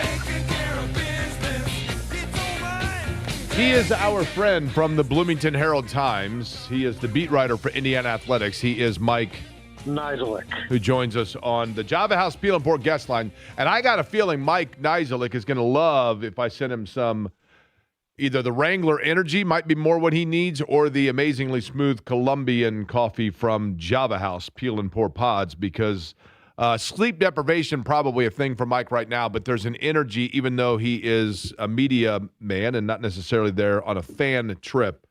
There is just an energy about this Indiana football team and what we saw in Pasadena. He is in Chicago on his way back. Mike, how are you? I'm good. How are you doing? I am well, thank you. Happy New Year to you, by the way. Thank you, sir. Let's begin with this. I'm strictly curious, from your eyes estimate, you would say that crowd last night was what % Indiana fans? Yeah, it's funny. I was talking about that because you see all those, media members kind of throw out numbers, and I think sometimes you think, really? But I spent some time kind of looking at it. And it's hard, obviously, because the red of it all, and the shared colors. But I was kind of standing out, and it was a very kind of had how to get in the stadium. There was a lot of queue lines, and so I was kind of watching this one kind of section where all the fans were lined up and watching to kind of see them come in. And it was it really did feel like 80-20. That significant of a split. I don't know how that came through kind of on the broadcast, but the pregame, anytime things Indiana's were shown, there were cheers, and Alabama, there were just all the simple stuff of just a home game type of thing. And it just felt like, and I don't think it's an exaggeration. I think it was that, you saw it in the city kind of leading up to the days of the game, and you're like, man, maybe Alabama's just staying somewhere else. But it's just the fans. But that's what it felt like to me.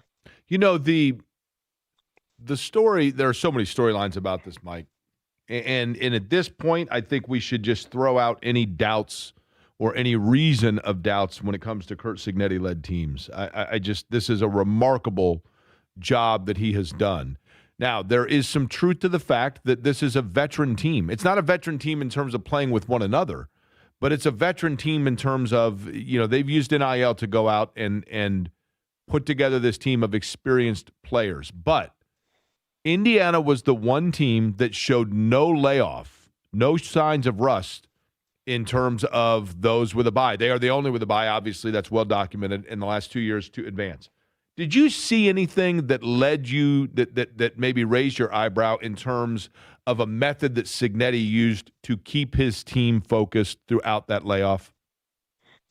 No, and I don't know if there was any magic formula, but I just think to me it just sort of was overblown. Look, and I know 1-7 obviously is a thing, but the one is Indiana, and it's because nothing has tripped them up so far. None of the distractions. It's been 2 years of this, right? Where you've had, Michigan's coming up, and this is the biggest game. Oh, Ohio State, is here, and they got to go to Penn State or they got to go to Autzen, and nothing has this is a trap game, and it's none of that stuff.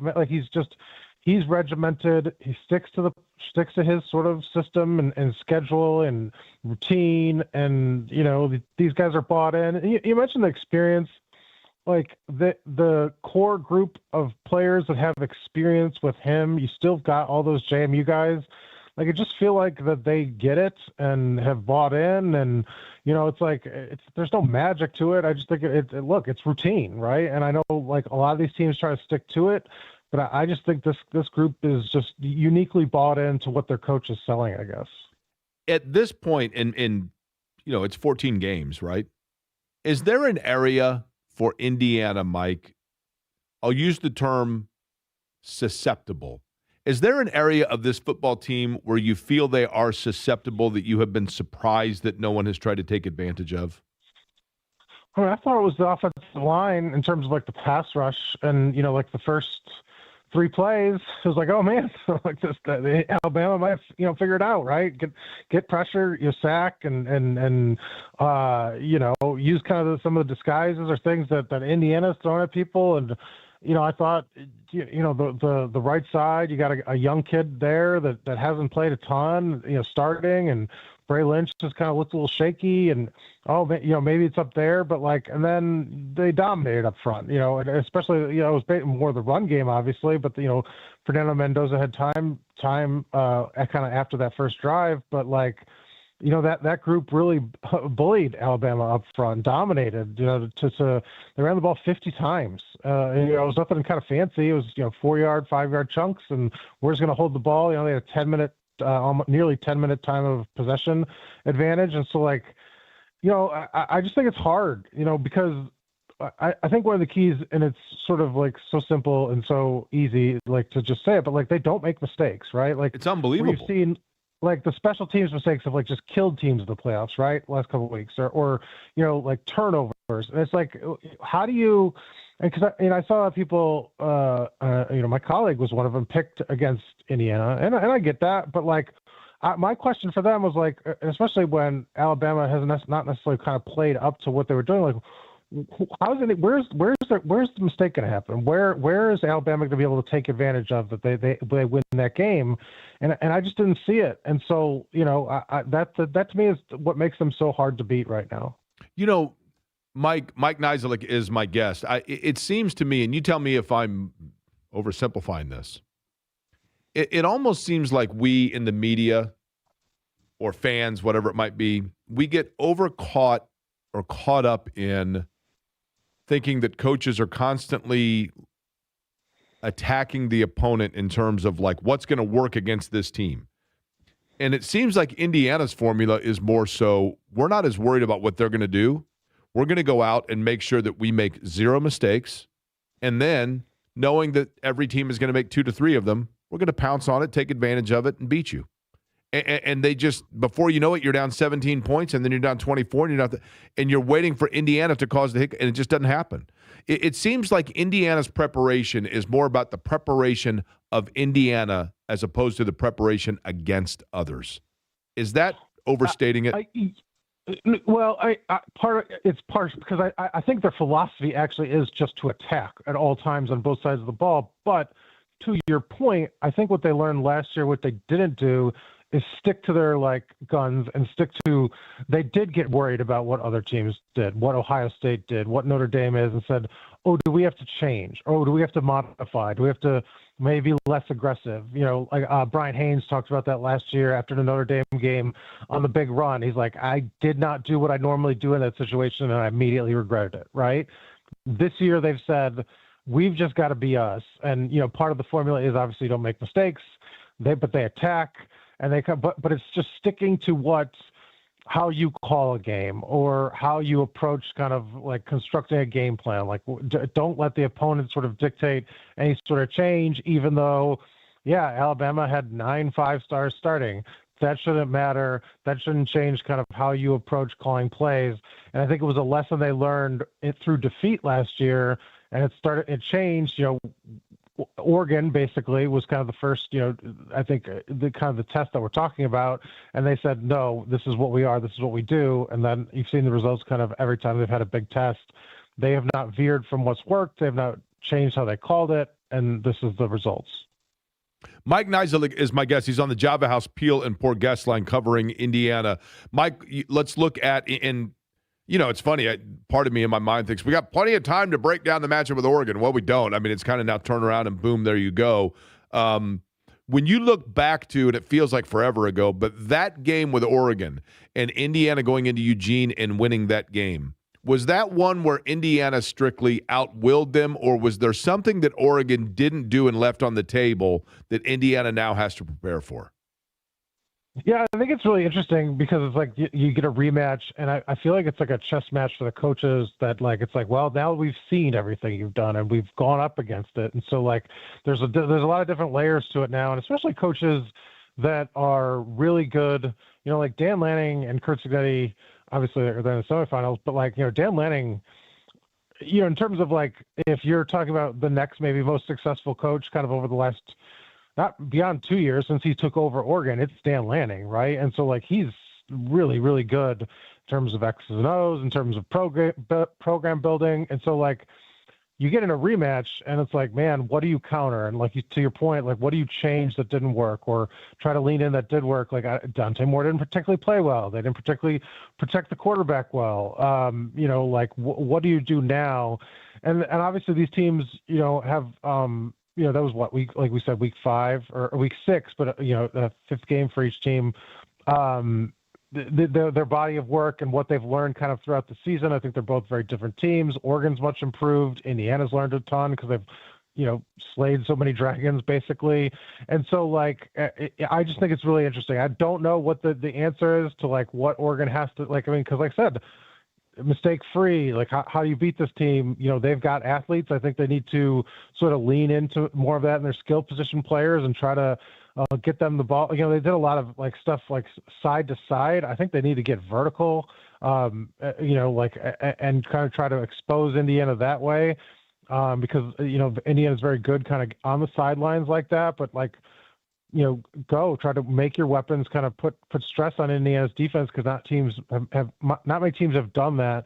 So that might be my biggest takeaway, just because I didn't think Oregon's game plan, we talked about aggressive and attacking, I didn't think Oregon did that the first time. Mike, what was the most fun thing, if at all, that you did? I don't know how much time you had in Pasadena. The weather was not great. I realize that. Have you been to L.A. much or Southern California much? And if so, did you get a chance to enjoy anything? Obviously a couple times. Then obviously went last year for the UCLA trip. Walked out to Angel's Flight. That was cool. I'd never seen that, which is kind of like a cable car in downtown LA, just a little kind of scenic kind of place. And did walk around Universal one day. We just had press conference in the morning, but that was probably, it. Obviously, busy, very busy the rest of the time. I love it out there. The weather was not great, I realize. Now, did you red eye it last night, or if you're in Chicago now, I'm guessing you did the 10. Did you do the 10 p.m. red eye? Yeah, I did the 12:30 red eye. So yes. Wow. So you got no idea what time it is right now, right? No, day, week, whatever. I don't know. Mike, it's a Friday. I'll find out it's later. a Friday. You can sleep over the course of the weekend, and then it's down to Atlanta to Chick-fil-A land. Mike, given that especially, I certainly appreciate the time and the insights today. Happy New Year to you as well, and look forward to talking to you again. Yeah, we'll talk you down the line. Thanks, sir. I appreciate it. Mike Neislich from the Bloomington Herald-Times joining us on his way back from Los Angeles. I had my buddy Rob Whitaker went with his family. I know so many people that were at the game, but I called him last night, and he's like, yeah, we're busting our way trying to get to the airport. And I think they had a 10 p.m. flight that gets in here at like 5 a.m. And the airport, O'Hare right now has got to be just full of nothing but Indiana fans coming back because there is a direct, but if you're coming back through there, there were a number of them there. A number of them there. I have a question for Eddie as it relates to something that he probably, speaking of preparation and game plan, hasn't even thought about. Really? Yep. You don't think I've thought about something, Jake? No. So because I'm not that much of a forward thinker, or what's the thinking here? Well, I'm not saying you're not a forward thinker, but I think it's something that a lot of people you wouldn't be alone if you hadn't thought about it. I'll let you know next. Hey everyone, it's Jake from Payless Liquors. Charlie said sell it, so stop by one of our 26 family-owned locations and stock up with these great deals. Jack Daniel's half gallons for $39.99, Captain Morgan half gallons for $24.99, Mich Ultra 18 packs for $23.99, and La Marca Prosecco for $15.99. Get Corbel Brut for just $11.99, Martini and Rossi for just $10.99, Stella Rosa 6 packs for $4.99, and Jim Beam and Cola 4 packs for just $2.99. Why pay more when you can pay less here at Payless Liquors? Lose weight or stop smoking with hypnosis, guaranteed, or your money back. No matter how many times you failed in the past, this hypnosis is guaranteed to work. After this hypnosis, I want to eat good food. Since August, I can honestly say I have not had one potato chip. It was life-changing for me. And I don't think about desserts like I used to. Bridget, how much have you lost now? I lost a total of 83 pounds. Holy cow. It's easy, it's fun, very relaxing, and very successful. And I would just say go for it. What are you waiting for? Lose the weight or stop smoking guaranteed. Only $59.99. Hypnosis to destroy unwanted cravings, late night eating binges, boredom eating, stress eating. Hypnosis Thursday, January 29th at the Holiday Inn Express and Suites in Noblesville. Weight loss hypnosis 5:30 p.m. Stop smoking hypnosis at 8 p.m. Or Saturday, January 31st at the Holiday Inn Indianapolis Airport. Weight loss hypnosis 11 a.m. Stop smoking hypnosis 2 p.m. Registration 30 minutes before. Sign up at markpatrickseminars.com. If you're one of the millions of Americans behind on your taxes, if you're afraid to open your mail because IRS collection letters could be coming, listen carefully. The IRS is cracking down, taking paychecks, freezing bank accounts, revoking passports. That's a fact. But here's what most people don't know. There are official tax relief programs designed to help struggling taxpayers. Programs that could save you thousands if you qualify. No one knows these programs better than the experts at Optima Tax Relief. Optima's award-winning team will fight to protect your paycheck, your passport, and your property. Their tax attorneys and licensed tax professionals will work tirelessly to get you the best deal possible with the IRS. Every day, penalties and interest keep piling up, so don't wait. Call Optima now for a free consultation. Call 800-354-2840. 800-354-2840. 800-354-2840. Optima Tax Relief. Some restrictions apply. For complete details, please visit OptimaTaxRelief.com. Hi, I'm Becca, your friend and jeweler at Shane Company. As an in-house designer, I can't wait for you to see our incredible selection of stylish and stackable rings. If you're shopping for your wedding bands, we have high-quality designs for every style and budget, from romantic to modern. If you're looking to add to a stack, your options are endless. Discover styles with clusters of gemstones, sleek all-metal designs, updated cigar bands, and signet rings perfect for an engraving. Because a friend knows you like options. Shane Company, your friend and jeweler. The Butler basketball season is rolling along. Don't miss your chance to get in on the action. Your next chance to get to Hinkle Fieldhouse to cheer on your Butler Bulldogs is Saturday, January 3rd at noon when the Dogs take on the Villanova Wildcats. Come see the sunlight shine through the windows at iconic Hinkle Fieldhouse. With most students home for break, there are some great unique seating options available, so buy your tickets now at butlersports.com/buy tickets. Be a part of Hinkle Magic and make Hinkle your second home this season. If you're on the go, the Fan's on the go. You can listen anywhere streaming at 1075thefan.com or download the Fan app in the App Store or Google Play Store. Listen anywhere in the world, from Indianapolis to Indonesia. The Colts wind up the regular season with the Houston Texans. Coverage Sunday morning at 10 on 97.1 Hank FM. Yeah, running down a dream that never would come to me.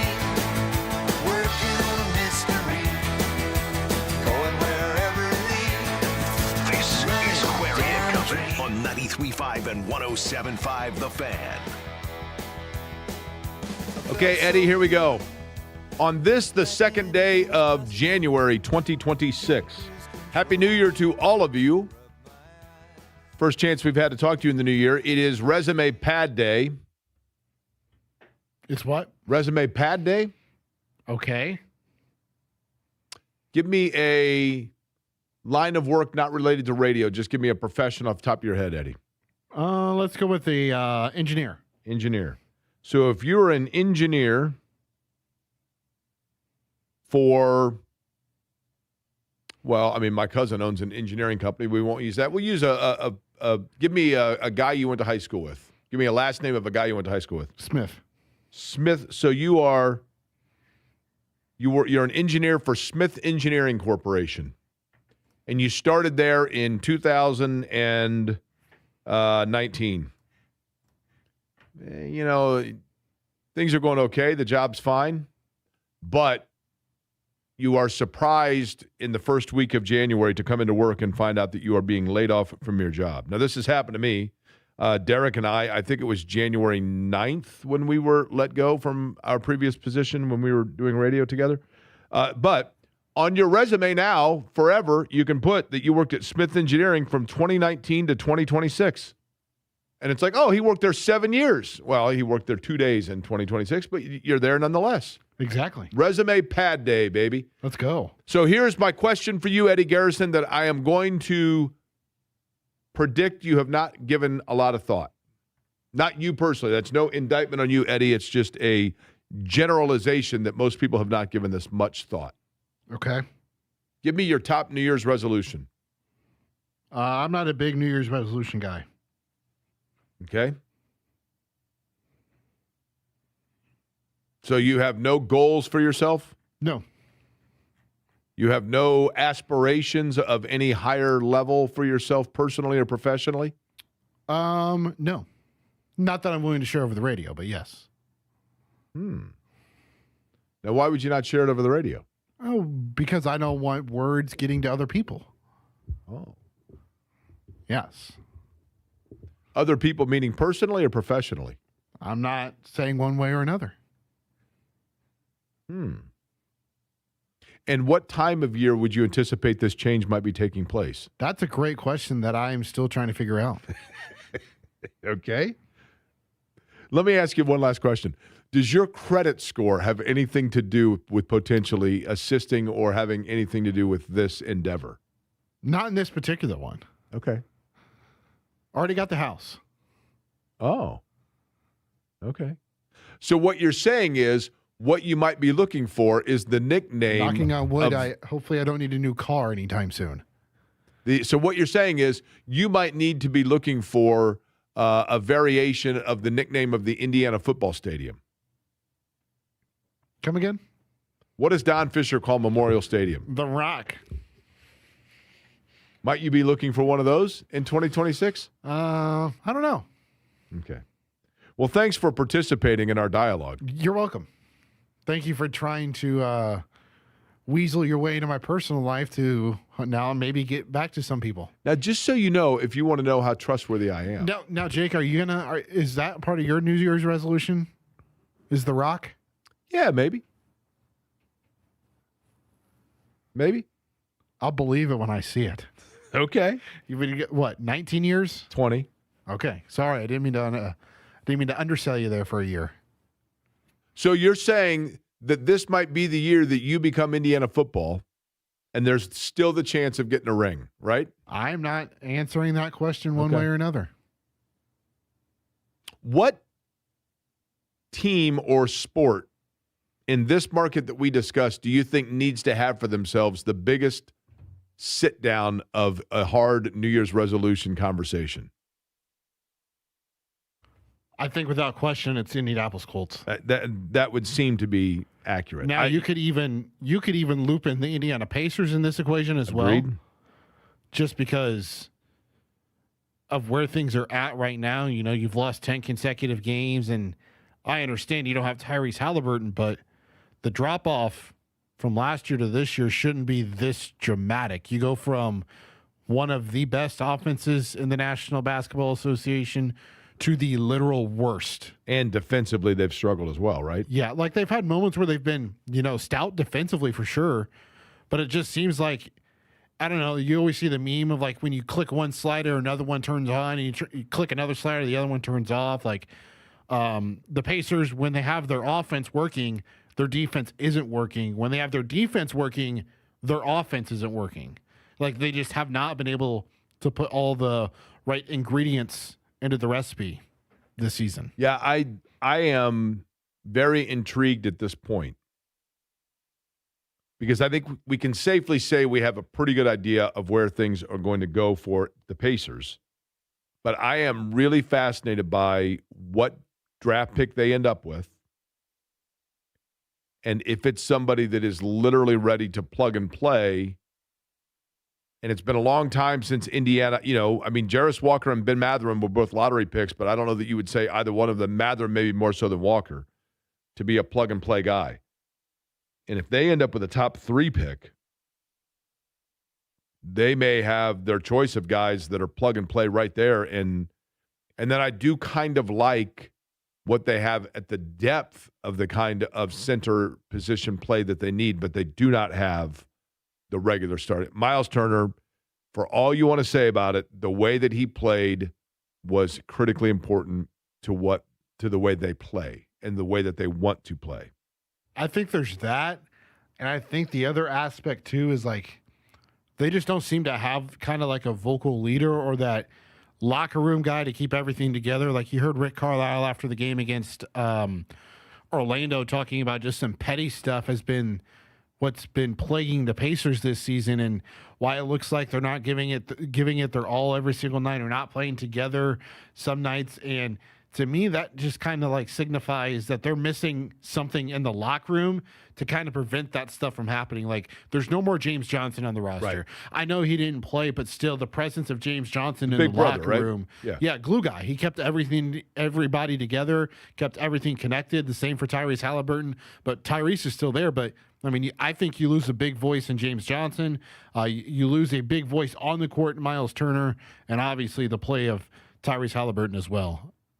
Yeah, and we always forget about Obi Toppin also. I mean, when you think about minutes that are not there, Toppin is a guy that you look at and you go, oh yeah, that's right, and he's gone as well, and right? It seems like a pretty good development on the Toppin front. Jake, I don't know if you saw this or not, but prior to that Orlando game, he was on the court. He was taking some shots, doing a little bit of a shoot around. He was out of the boot.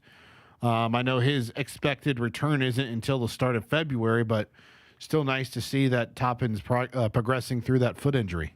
As for the rest of the New Year's resolutions for the blue and gold, who better to discuss that and more than Tony East joins us next. James Boyd, bottom of the hour here. Aquarium Company, first day of the new year. Happy New Year to you.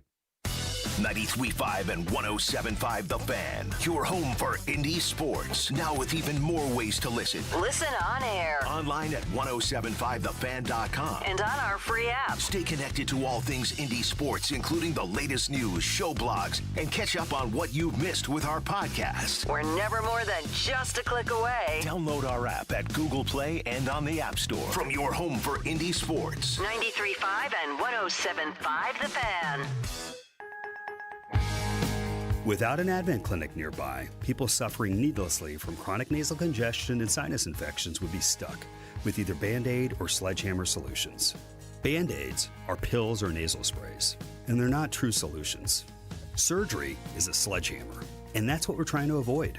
Because most people don't need surgery for nose and sinus issues, nor do they want a 14-day recovery. Our unique Advent approach can, in 20 minutes in our office, open your blocked nose for good, with only 1 day recovery. I'm Advent founder Dr. Kandula. Outside of Advent's four walls, invasive surgery is what they'll recommend. But here you will find effective and convenient in-office solutions to help you stop the need for Band-Aids and avoid the sledgehammer. Go to adventknows.com to schedule your appointment, because Advent knows when you breathe well, you live better.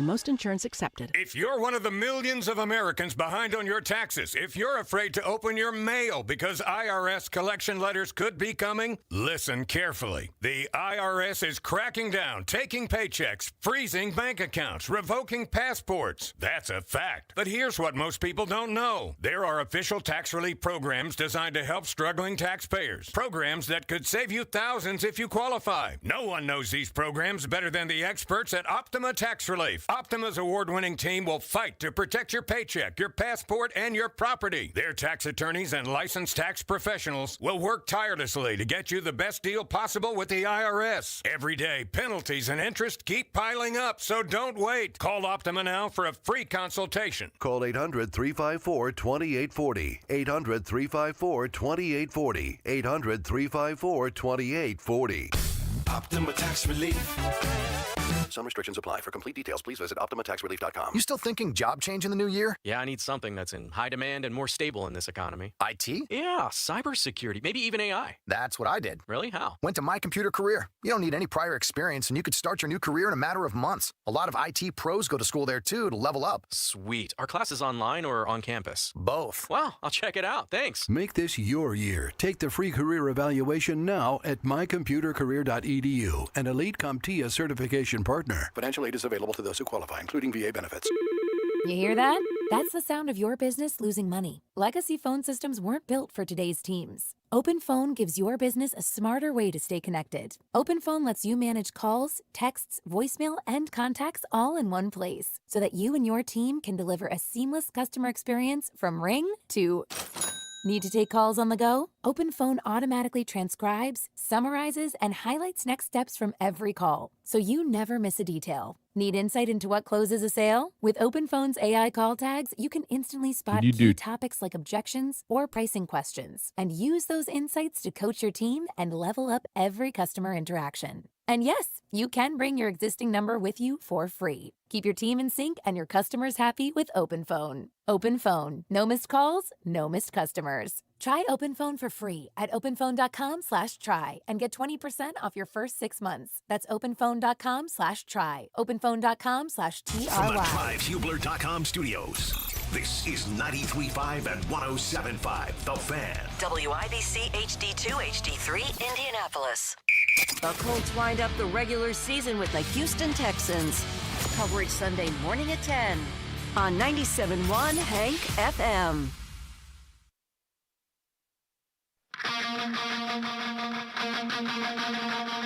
It's Query and Company. I'm going to be keeping you company for the next few hours. You are not going to believe the company. This company. You're going to bankrupt your mama's company? At least I have the radio to keep me company. On 93.5 and 107.5 The Fan. With the way you guys have turned around this program, you keep setting a new standard for the greatest moment in Indiana history. First, it was winning a game like Oregon on the road. Dante Moore, he takes the snap. He throws it. It's tipped up in the air. Indiana intercepts it. Indiana comes up with a football. Lewis Moore with the interception. Then it was beating Ohio State for the Big Ten championship. It's 3rd down and 6. Fernando takes it, back to throw, fires it down the field, and it is caught! Charlie Becker again! What a catch! Now it's winning the Rose Bowl for the first time and going to the semifinals. Here's the snap back to Fernando. Has time, rolling over the middle, he's got Becker! Oh, what a catch! Charlie Becker! Touchdown, Indiana! Fernando's there, he's under center. Himby is the running back. Here's the snap, fakes the handoff, looks to throw it, does throw it, the end zone, touchdown! Omar Cooper Jr., touchdown Indiana! Himby in the backfield now with Fernando Mendoza.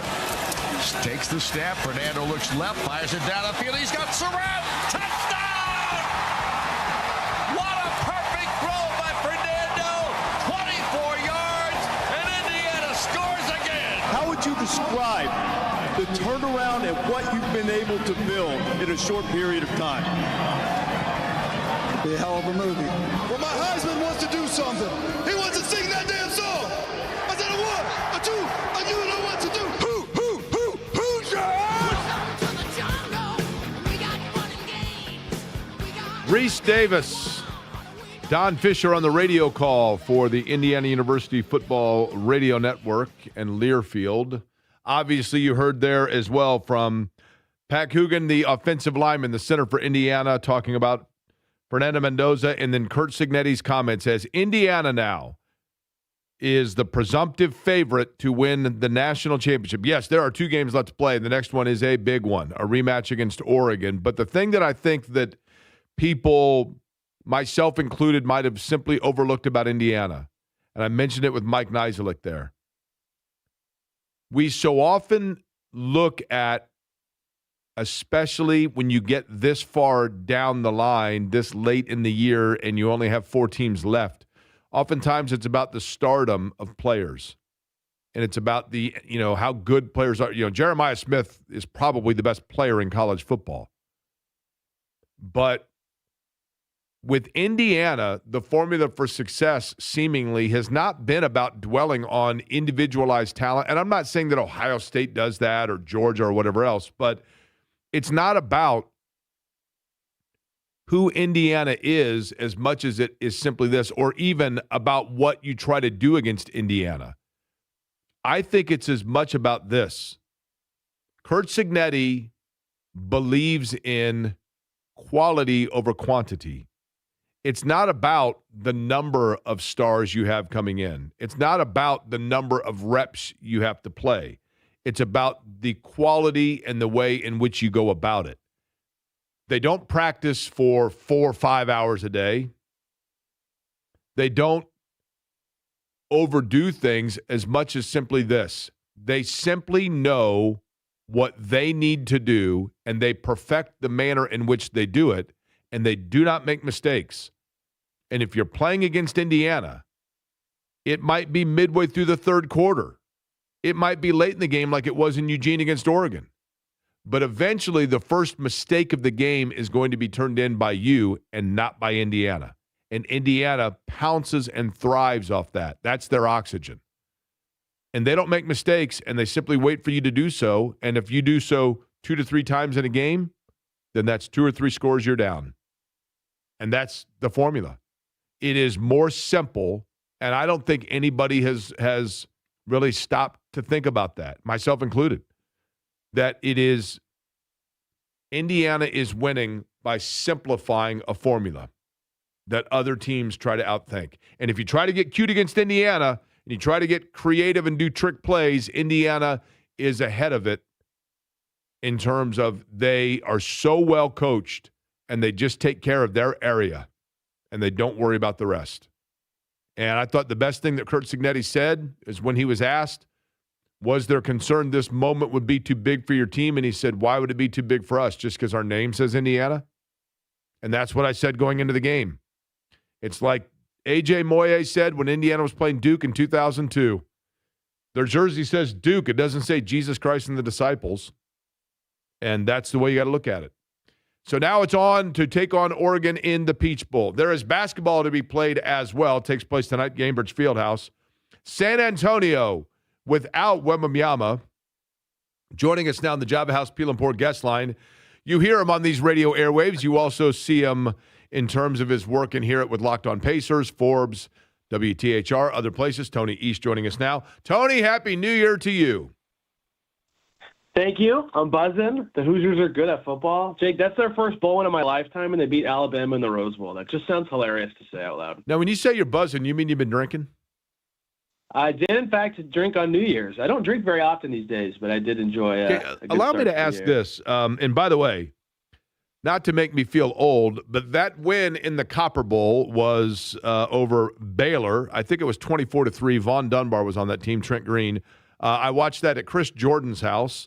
It was my freshman year of college. And interestingly enough, Chris Jordan, who went to and is a diehard fan of Ohio State, and then we watched the national championship game that year at Chris Farkas' house because he is now a graduate of, and at that time was a freshman at Alabama.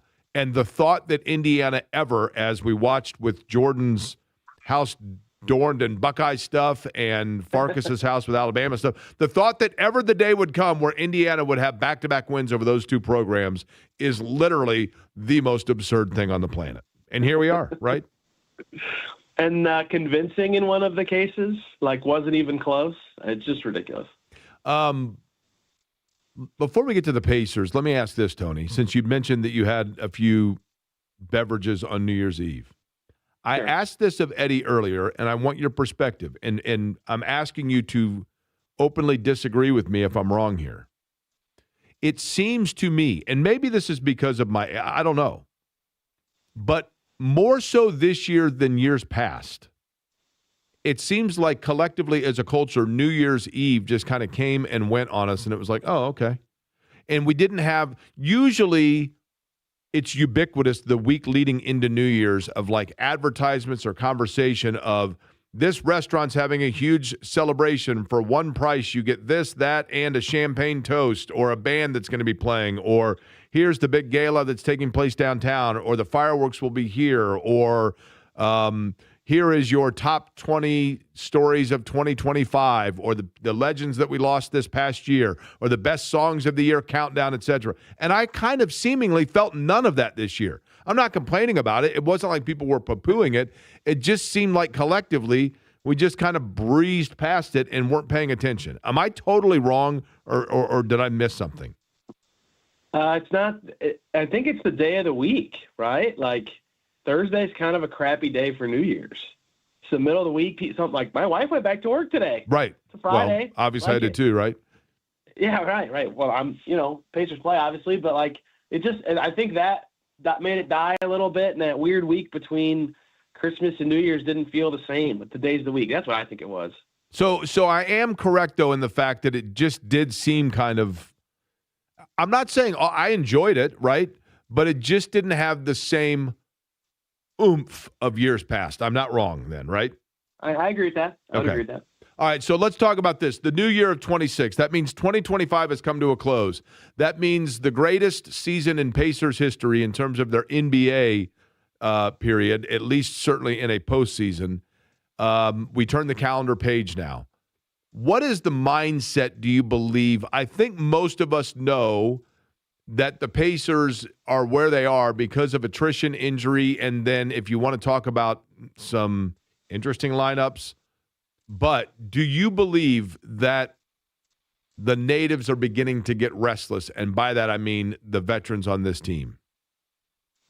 I think they thought they'd be better than the worst record in the league by like a lot, certainly at this stage of the season. And, I think what's frustrating if you're any of those players that we're, alluding to or talking about is that, you lose a different way every night. Like it feels like they correct this and then they can't rebound against the Rockets, and then they have a million turnovers against Heat, and their fourth quarter offense evaporates against the Magic, and their defense goes away against the Celtics for 12 minutes. It's like there's just no consistency or thing to lean on. And so even though they have, you watch them play a lot in person, like they have, I would say 35 minutes a game where I'm like, yep, they look fine or pretty good, or like they're good players that we thought would be good all season or that actually were good all of last season or whatever this, reality may be. They all look good. They all look effective. And then there's something that happens where it all just evaporates all at once for who knows what reason,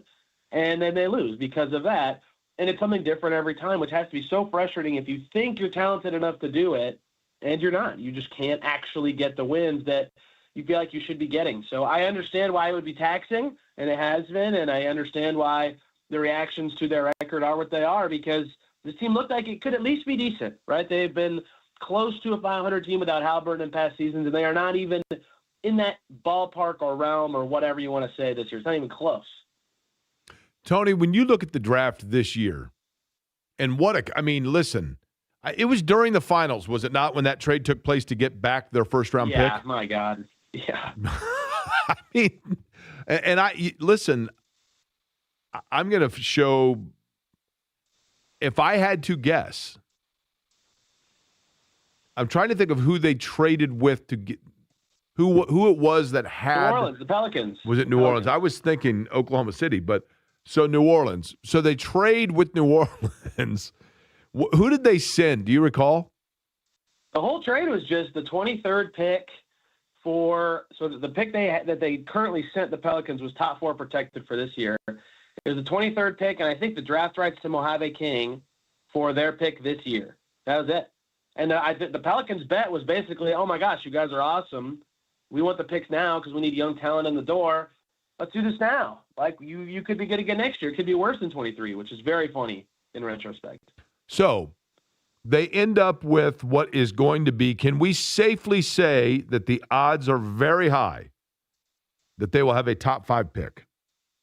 Right. Yeah. Right now, 5 is their floor, and they have a 1.5, 2, whatever you want to say, game advantage in the inverse standings. And Brooklyn, who everybody thought would be the worst team, is 5 games away. That's the 5th worst record. So they're the 3 worst teams all have the same lottery odds. Like, there's a healthy chance they have the best odds at the top whatever picks this year. Yeah. So the reason I ask it, Tony, this is, and I don't know how much you get into like draft type stuff, but this is a very front loaded draft. I think it's a good draft all the way around. But the top 5 picks at minimum in this draft seemingly are immediate play level guys, correct? I'm never a big rookies can impact winning right away guy in general, but that is the sense I've gotten from people who know anything about this draft. And the top 3 specifically seem absurdly good. In Peterson, DeBonsa, and Boozer. And everybody tells me this Caleb Wilson kid is amazing. And there's a bunch of other really good players. And my theory of rookies, rookies usually just don't know what to do, or like high-level systems are confusing for them, and that's fine. Like, that's true of a lot of young players. But this year specifically in the NBA, a lot of rookies have been good, right? So maybe I'm ahead of my skis by saying that all the time, but you always wonder with a team that's in this situation, like they're really good now and they're getting a high pick. Like, how much can that player actually help them now? How much should they be playing when their goals are to win? But if these players are as good as people say they could be, it's obviously a nice needle to thread as the Pacers. What have we seen, if anything, out of Micah Potter? Yeah, he's been really solid, right? They closed the game with him in their last game. They started the second half with him because, Jay Huff wasn't effective again. Isaiah Jackson's out. Tony Bradley's strengths are what they are. They didn't need that in particular against the Magic. And, he had 6 assists in Houston, Micah Potter did. Like, a lot of their centers have never had a 6-assist game in their entire career. He's already made more threes this season than Jackson or Wiseman or Bradley has. He's been on the team for 4 games. Maybe that was just a great matchup for him, and we don't see those kind of statistical nights from him going forward. But he certainly gives them a different element, at least. At the 5, I would say the biggest thing holding him back is that he's definitely the shortest of their bigs and maybe the least effective on the glass. But, I also very rarely, when, positing about what he's done in a game, have been like, oh, he really stunk at this. Or like, wow, he made a terrible mistake when he did that. Like, he just goes to where he's supposed to and sets the screen and keeps the ball moving and can hit a jumper every so often. And that kind of player can be valuable, right? It certainly has fit well in their system so far. They've got to decide on their non-guaranteed contracts at some point in the next 5 days. That's him and Tony Bradley. But, I would have thought right after they signed him that Potter was just a fill-in until Jackson returned. But he's at least trying to make a case that he should stick beyond that because he's playing pretty well. At what point, Tony East is my guest, Java House Peel and Pour guest line. At what point with Jarris Walker did we just say, to quote, Denny Green, like he is who we thought he was, and we know what it is? I have a hard time with answering that only because, the flashes he's shown above this level were like kind of consistent at the end of last year. He's shooting 12% worse from the field than last season. Now, obviously, his volume is higher, but not by that much. Like, it doesn't seem like he should be shooting this much worse. And the other thing is, I know he got hurt in the conference finals, so people forgot, but like, he made 40% of his threes in the playoffs. He played in 12 games in the rotation. Like, he was okay. He wasn't like awesome, but he was okay in the playoffs and better than he is playing at times this season. So I don't think he's as bad as he has shown at times this year. Like, that road trip they went on in early November was like, oh my God, what is happening right now? Every game was a struggle, but he was like overwhelmingly solid down the stretch of last season. I want to say his last 15, 16 games, I can pull it up while I'm talking. Yeah, the last 16 games of the season last year, the Pacers went 13-3. Jarris Walker made 52% of all his shots, an average, I can't read apparently.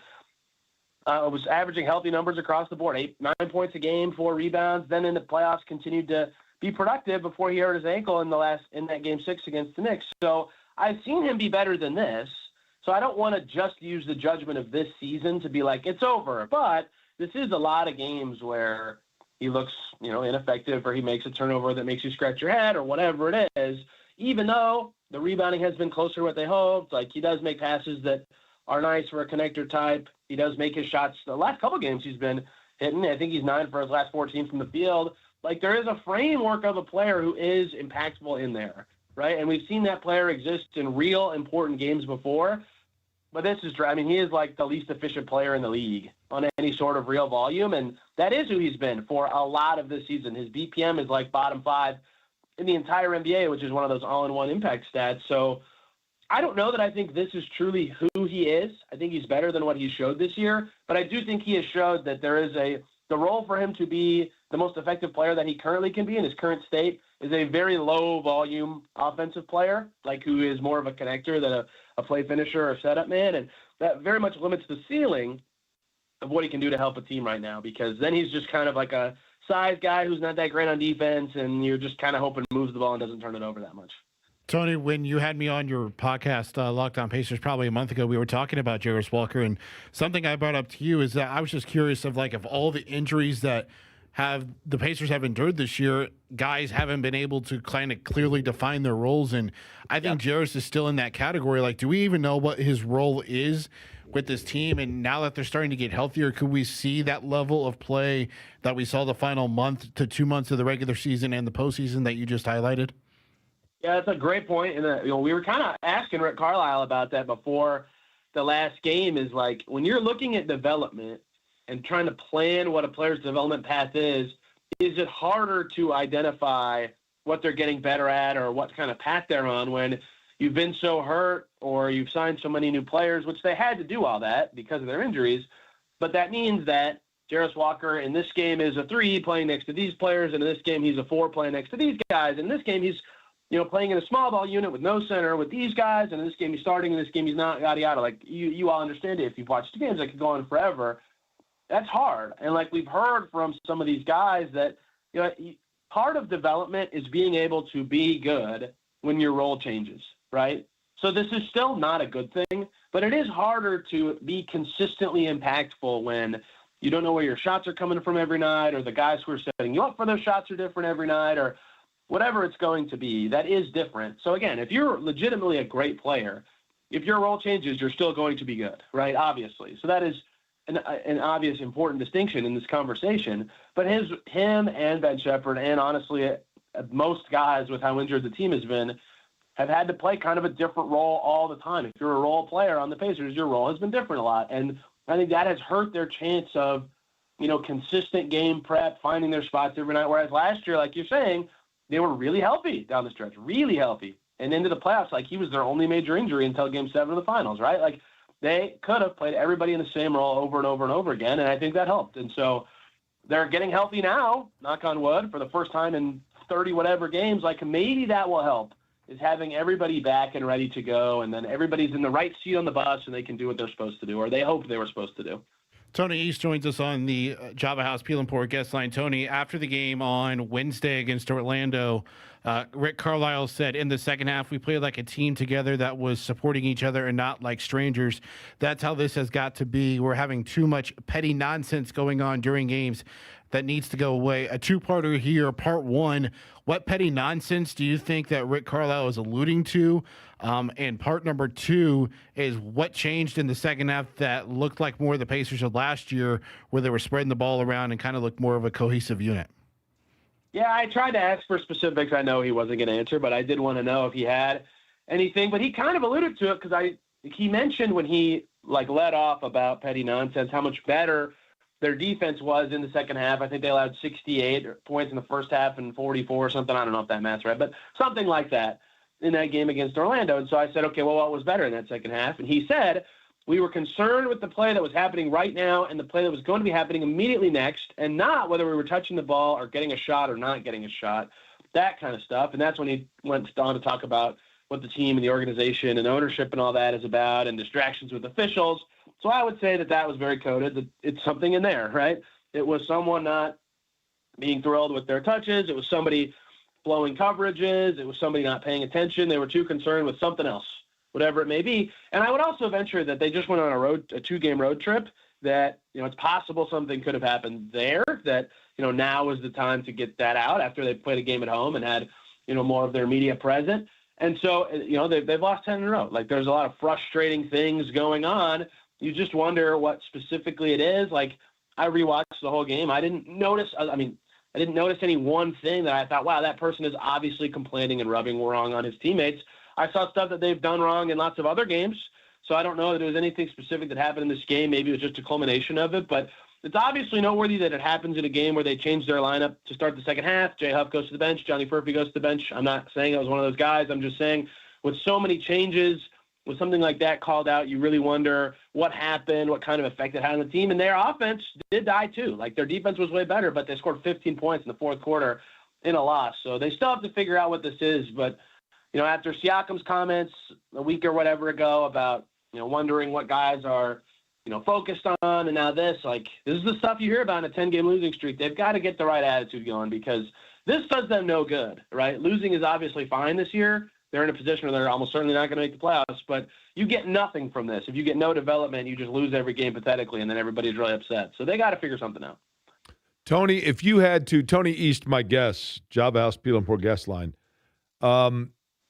if you had to pick of the 3 remaining teams other than Indiana, and I'm now talking college football, rank for me Tony East's power ranking of the team that you would most want Indiana, if they like, we're going to throw them all in a blender here, right? In Indiana, so it was random. The team that you would most fear left for Indiana, the second least, and then the third. So I guess you'd go with strongest potential opponent 1, middle pack 2, and the one you would find the weakest opponent 3. Yeah, I think Oregon's probably the strongest left, right? They have a good coach. They have a good quarterback. IU beat them in Eugene, obviously. That was a great performance. And if IU didn't throw a pick 6 in that game, they would have looked like they whomped them, right? But, you know, they're tough. They're good. I think I liked Fernando being media prepped and ready when they asked him about Oregon on the field postgame at the Rose Bowl. And he was like, yeah, it's tough to beat a team twice. Dan Lanning. How about the fact, by the way, Tony, how about the fact that he was unaware? He was unaware that Oregon had won, which shows you the focus that Indiana had in the pregame of the Rose Bowl to not know what was taking place in that game. But you know how, I mean, you've seen a million athletes answer that question. You know how hard it is to not be like, yeah, we beat them once. We feel confident. Like, oh, I know. It's so easy to say that, especially if you do feel confident. But he nailed it. Oregon is good. You know, I keep thinking, like, man, Ole Miss, their coaching staff is like half gone. And I just read a report in Yahoo this morning, like, that the rest of their staff could be gone for this next game. So surely they'll fall apart and be the easiest one. And then they look awesome against Georgia. And this quarterback who was in D2 somehow, I'd never heard of this kid. I don't watch a ton of college football, admittedly, was, like, amazing. But they looked really good, so I don't know how to feel about that. Miami's defensive line was awesome against Ohio State. So they all present kind of different challenges. I think Oregon's the best team left besides IU. I would probably say Miami second, Ole Miss third, but those two are both kind of interchangeably close to me. How about Dick Vitale sitting the thing that was like, watching this just further enhances that Notre Dame would have beaten any of these teams. I do, honest man. Like, I don't really watch besides IU any college football, but I was at a Christmas event that had Texas A&M Miami on, and I was like, oh my God, it's like, can we just put Notre Dame in now instead? It's like, this is horrible. Yeah, but Miami, though, I mean, Miami has more than vindicated themselves now, right? Yeah, oh yeah. Yeah, I mean, they crushed Ohio State. That was great. It was the greatest thing ever, right? I mean, is there anything? I went back. I had so much fun. I was such a fifth grader. I went back when I had sent a tweet, I don't know, probably 2 months ago that just said, and I don't know, it was when Mendoza was mentioned it was after the Penn State game when Gus Johnson, hyperventilated and said that give him the Heisman now. And all these Ohio State fans were going on and on about Indiana. And I sent a post that just simply said, I never thought I'd see the day where Ohio State fans are insecure about Indiana. And the number of replies of Ohio State fans, dude, we're not even worried about it. We're just going to win the Natty. Show me when you win. And it's to know that Ohio State lost their last 2 games. They have more NFL talent than probably the other 11 teams combined. And yet Grecian Formula went out there with rosy cheeks and just completely wet himself. I love everything about it. Hey, I mean, Duke and IU football are winning bowl games. Alabama's a basketball school now, Jake. It's a new time in the NCAA landscape. It is, man. It is a new frontier, no question. Tony, appreciate it. See you tonight. Pacers and Spurs over at Gainbridge Fieldhouse. You got it. Thanks for having me. All right, Tony East joining me, Java House Peel and Pour guest line. All right, the morning guys were at it this morning to start off the new year. Eddie, I just saw you clapping your hands in there. You doing cheers? No. Getting fired up? No. You doing the Hoosiers? Nope. Eddie, I looked up and Eddie was like pumping himself up. He's doing the YMCA in there in his little booth. People don't know this, but we're separated now by a different room. We can see each other through a glass window, but we got to talk through headsets. Every once in a while I screw up and I hit the on-air button when I'm trying to talk to you. Yep. Does that go over the air that way? Well, Jake, you turn your mic on. That typically what happens is when you talk into a hot mic that's on, it goes over the air. I didn't know if you knew that or not. Well, yes, but it's your job to work as the last line of defense to make sure that that's during the commercial break that mic's not on, right? Well, I always check to make sure it's off. But sometimes you inadvertently turn it back on. It's a new system over here. So, well, it's funny. Force of habit, because the way the buttons are lined up, muscle memory, right, of turning off the microphone, but the buttons are different than in our old place in terms of the ordering of it. So it's going to take another week or so for the muscle memory to reset itself. But when we reset each day on this radio station, it is the Fan Morning Show with Kevin Bowen, Jeff Rickard, And the third member of that show, James Boyd, who we'll talk a little Colts with and find out what's going to happen in Houston that might look different. We'll talk about it next. 107.5 The Fan and Franciscan Health present Good for the Heart Fridays. Listen to Jake Query every Friday to hear a heartwarming story from our local community. Jake knows firsthand the importance of heart health. Jake and The Fan have teamed up with Franciscan Health to make a difference, one beat at a time. Good for the Heart Fridays, brought to you by Franciscan Health Heart Center. Learn proactive measures to keep your heart healthy and schedule your heart scan at franciscanhealth.org/screening bundles. Bowling, bowling, bowling, keep them balls a-rolling. Bowling, bowling, bowling, Royal Pin. Looking for fun the whole family will love? Head to Royal Pin Entertainment, Indy's home for non-stop fun. Bowl your heart out with family and friends on the modern lanes. Challenge your friends to an epic battle of laser tag or a more casual round of mini golf. Dive into the expansive arcade filled with classic and cutting-edge games. Royal Pin has something for everyone. Kids stay entertained, parents kick back in style, and everyone leaves smiling. With multiple locations around Indianapolis, your next family night out is closer than you think. Plan your visit at royalpin.com. Set 'em up, knock 'em down, send them flying, spinning round. Royal Pin Entertainment, where Indy comes to play. Royal Pin, bowling, bowling, Royal Pin, bowling. It's JMV for Indiana's Best. My friend Eric Wilson and Andy Moore Buick GMC, 131st and State Road 37. It's in Fishers. Check it out right now. The GMC Acadia, good for you, the family, and the friends of the family. Inventory, car buying experience, service after the sale, the absolute best. It's one-stop shopping. Ask for Eric Wilson and head to Andy Moore Buick GMC, 131st and State Road 37 in Fishers. Hi, my name's Robin Fletcher. I've smoked for 46 years. I went to a seminar in March of 27 and seen Mark. My best friend came with me. We both went to it, and neither one of us smoked a cigarette in almost 7.5 months. I took my 3 sisters and my brother-in-law and my sister's best friend and them went. None of them have smoked a cigarette, and I want to thank you from the bottom of my heart. Thank you. My name is Jen Carpenter. I went to a Mark Patrick seminar, the Stop Smoking, and it worked. A friend of mine also went, and he still no longer smokes, and it was just amazing. Lose weight or stop smoking with hypnosis, guaranteed. Only $59.99. Don't just cut down, but stop smoking once and for all, or your money back. Stop the cravings and stop smoking for good. Stop Smoking Hypnosis begins at 8 p.m. on Thursday, January 29th at the Holiday Inn Express and Suites in Noblesville, or at 2 p.m. on Saturday, January 31st at the Holiday Inn Indianapolis Airport. Registration 30 minutes before. Sign up today at markpatrickseminars.com. That's markpatrickseminars.com. When you switch to Progressive and bundle your home and auto, you could save hundreds, and that's a surprising amount of money.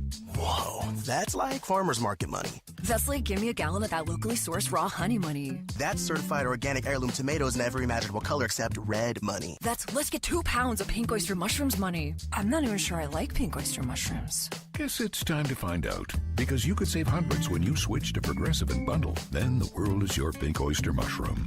Progressive Casualty Insurance Company, affiliates, and other insurers. Not available in all Hi, I'm states. Lacey, your friend and jeweler at Shane Company. And yes, I'm actually a jeweler. I bring dream engagement rings to life every day in our jeweler's workshop. When I hand set your diamond into your ring, I think about creating a piece you'll wear for a lifetime. I pay attention to the smallest details and treat every ring with the same care and craftsmanship, no matter the size or price. Come check us out at your nearby store. Our engagement rings are made with love from our hands to yours, because a friend knows your love deserves the highest quality. Shane Company, your friend and jeweler. 93.5 and 107.5 The Fan. Your home for indie sports. Now with even more ways to listen. Listen on air. Online at 1075thefan.com. And on our free app. Stay connected to all things indie sports, including the latest news, show blogs, and catch up on what you've missed with our podcast. We're never more than just a click away. Download our app at Google Play and on the App Store. From your home for indie sports. 93.5 and 107.5 The Fan.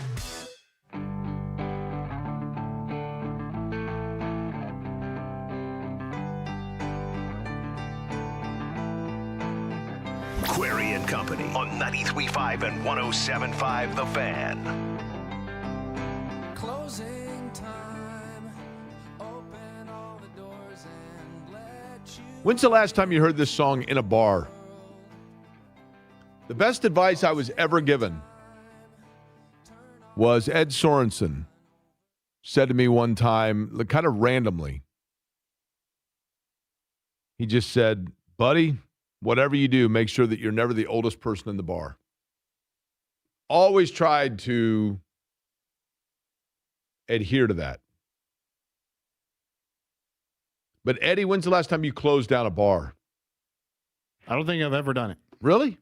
Maybe back in once. the day. Back in my day. Back in the day, true story, and only those of my age range. But I don't know now that, like, when people say they're going out, like what's the like I'm going out district of Indianapolis? I mean, in the mid '90s into the mid 2000s, it was Broderville. But now, like, whenever, is it Mass Ave or is it Fountain Square? Yeah, I'm not sure. But those bars in Broderville would close at 3:45. Because I don't go out. When I go out, I don't go downtown. I go to, like, smaller places. Right. I think that's more and more common now, right? Like, my spot is not, now that people are just going to go, invading that place, and good for them, they could use the business, but I don't know. Is Shallows in Greenwood. I love that spot. Shallows. Yes. And is it? Do they have like a swimming pool, or is it? Are they describing the people that are in there? Like, where does Shallows come from? Do you know? The owner's last name, I believe, was Shallow. Shallow. Okay, Yeah. that would make sense. Yeah. Yeah. Joining us now on the the Java House Peel and Pour guest line, and I'm sure thrilled to be doing so based on that intro. You hear him in the morning, along with Jeff Rickard and Kevin Bowen on the Fan Morning Show. James Boyd joining us on the show. James, Happy New Year. Thank you, sir. I want to begin with this for the Colts coming up on Sunday. Riley Leonard is in at the quarterback spot. We now know that Phillip Rivers will be essentially the emergency quarterback, which, let's be real, his entire existence with the Colts this year was emergency quarterback. But are there other positions where we may see some understudies getting reps extensively, because why not? Yeah, I think that could be the case. I think, obviously, you already got some understudies out there at cornerback because you got injuries. Do we see someone like DJ Giddens get in at running back? He hasn't played in, I feel like, a few weeks. Is that worth it at this point to keep JT sort of healthy in the season finale? So those are some of the positions I'm looking at. And then, again, because of injuries, you're already playing some young guys up front with Jalen Travis starting at right tackle. James, when you look at this season, and obviously it goes without saying that there are, colossal disappointment throughout. And I get that the injury comes into play with Daniel Jones. We've gone over all of this. So let me ask you a two-part question. The first is if, and we're going to strictly speak in a hypothetical, if the Colts are to make a change in their direction, be it the general manager or the head coach, we will know that how long after the completion of Sunday's game? That's a great question. I would say within 24 hours. Okay. Maybe it's a little bit different because it's a road game, but, yeah, he needs to be making that announcement very soon. Okay. The second question is, do you, James Boyd, believe that announcement will be heard? Meaning what? Do you believe they will make a change at either of those two spots? I don't think that will happen, but I think it probably should happen when it comes to Chris Ballard. I can see why they would probably want to stick with this because of the injuries that plagued the team this year. But personally, I just think that it's stale when it comes to Chris Ballard. And at some point, you can't look at year 9 as a standalone season and forget about everything that kind of led up to this year as well.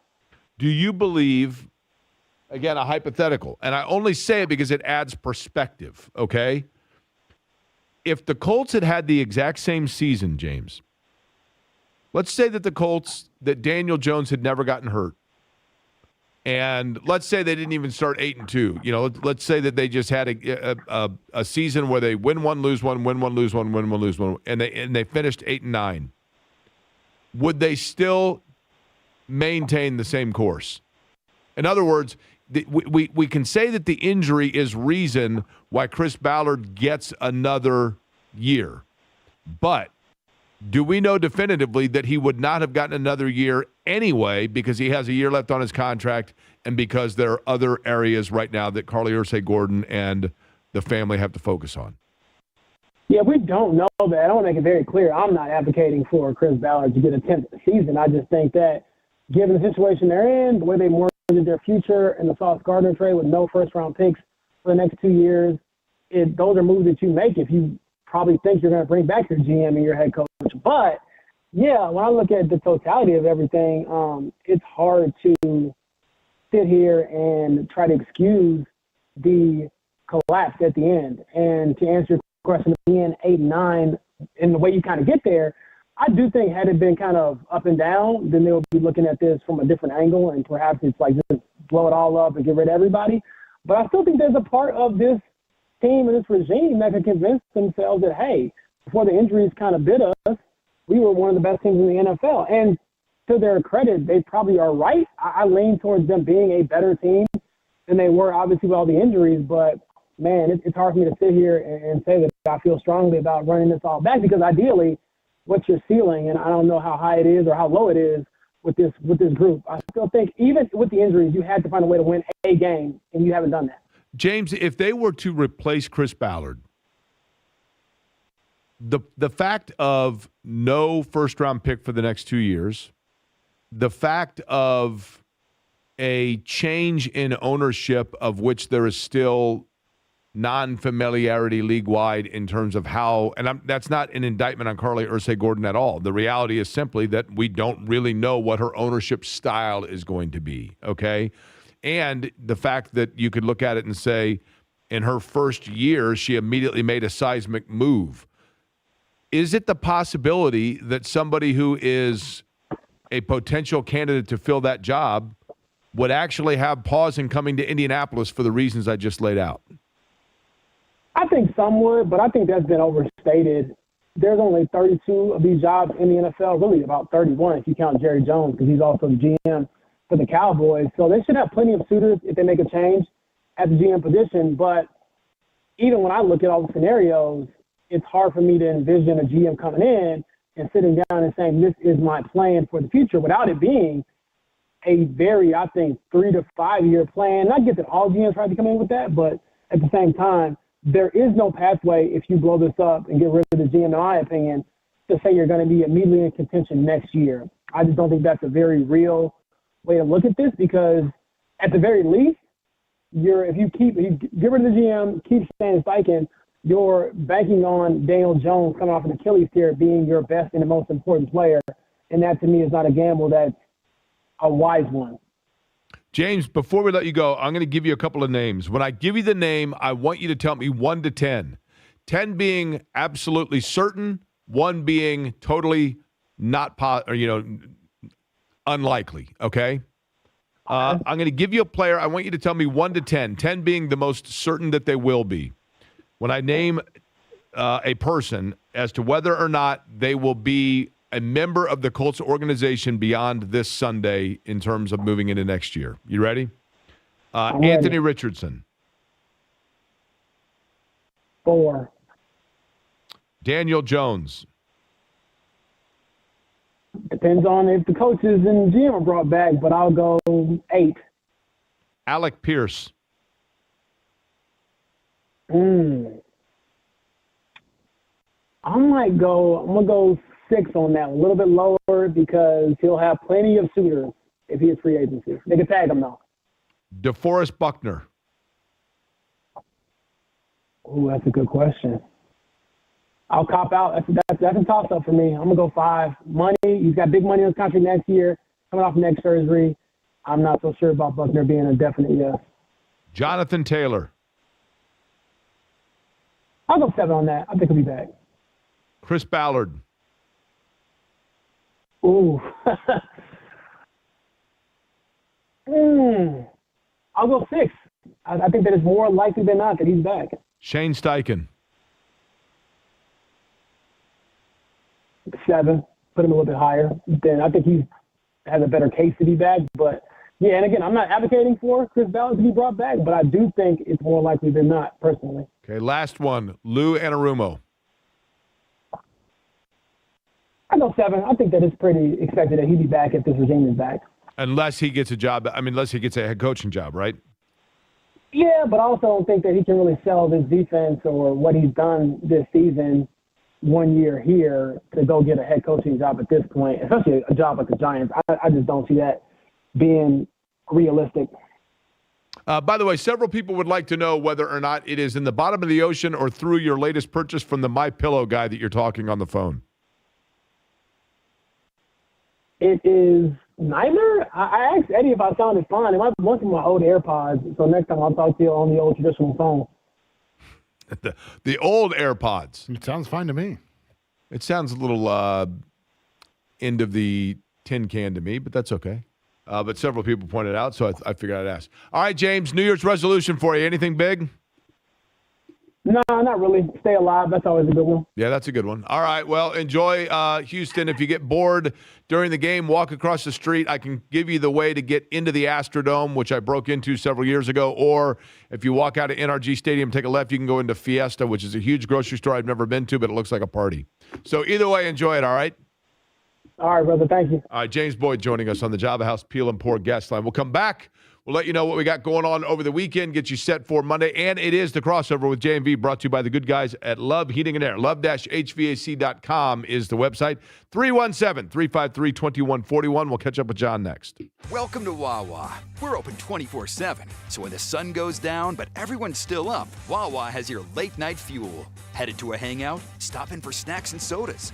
Binge your favorite shows with burgers and hoagies. Gather around the table with garlic knots and a cheesy Wawa pizza. Or just chill on the couch with fries and whatever milkshake sounds good.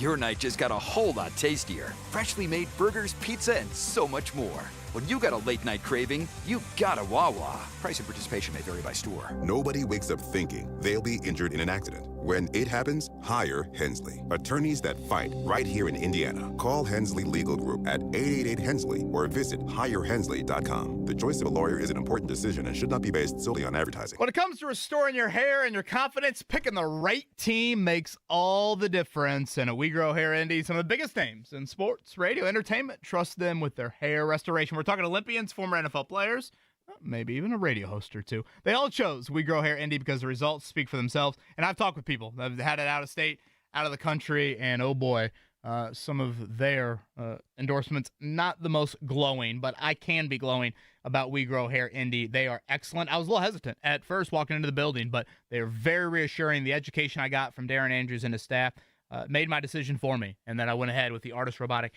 FUE hair procedure. And from your first visit, I think you're going to know why. We Grow Hair Indy's technology is unmatched, and their team has decades of experience and proven results you can actually see. So if you're ready, take control of your hair loss, choose the right team, and schedule your free in-person or virtual evaluation today. That's WeGrowHairIndy.com or call 317-522-2995. Take a break from all the bowl games and cheer on your Pacers Friday night. Murphy on the drive, and he throws down a thunderous right hand. And here comes another dunk as Oklahoma City turns it over, and Murphy sends it up the floor to Quentin Jackson. The Pacers host Victor Wembanyama and the San Antonio Spurs Friday at 7.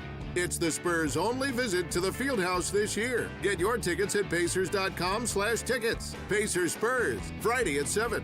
Hey, it's JMV. Are you hungry, Indy? Cluster Truck crushes all cravings. Pizza, taco, salads, and don't get me started on the salmon and roasted veggies. Oh, and delivery is always free. Order now at clustertruck.com and use my code BIGFAN for $5 off a $25 order or more. Dan owed an unbelievable amount of money to the IRS. I got behind on my taxes. It's a horrible feeling. He was in denial. And when I got those letters from the IRS, you wanted to act like they didn't exist. Finally, Dan turned to Optima Tax Relief, the leading tax resolution firm. A-plus rated by the Better Business Bureau, they've resolved over $1 billion for their clients. Optima got me a settlement with the IRS. These people are really people-friendly. It was every bit of a new lease on life for me. The fast action and the great results made Dan's head spin. I felt like I was in a dream, but it's real, and I have paperwork to prove it. They got the job done, and life is good. For tax help you can trust, call Optima now for a free consultation. If you're worried about what's going to happen with the IRS, stop worrying. Make the call now. Call 800-354-2840. 800-354-2840. 800-354-2840. Optima Tax Relief.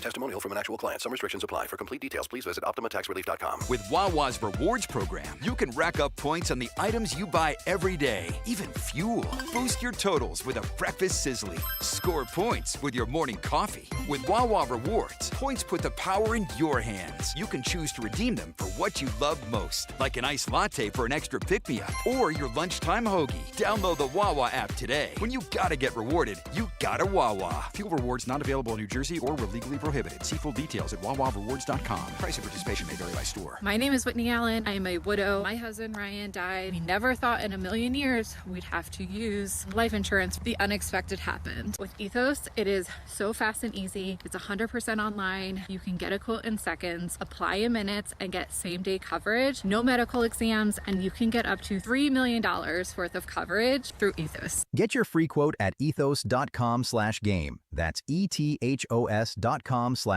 Time spent on application may vary. Online health questions required. Mattress Firm's once-a-year sale and clearance is here. Their sleep experts will help find your dream bed from a quality selection. They make sleep easy. If your car is less than 10 years old, there's likely something hidden in your radio. Another way for you to listen to The Fan. Go to 93.1 and look for the HD radio button. Press it, and you'll hear The Fan everywhere. The Pacers are home to take on the San Antonio Spurs this evening at 6:30 on 93.5 and 107.5 The Fan. This is how we do it. This is Query & Company on 93.5 and 107.5 The Fan.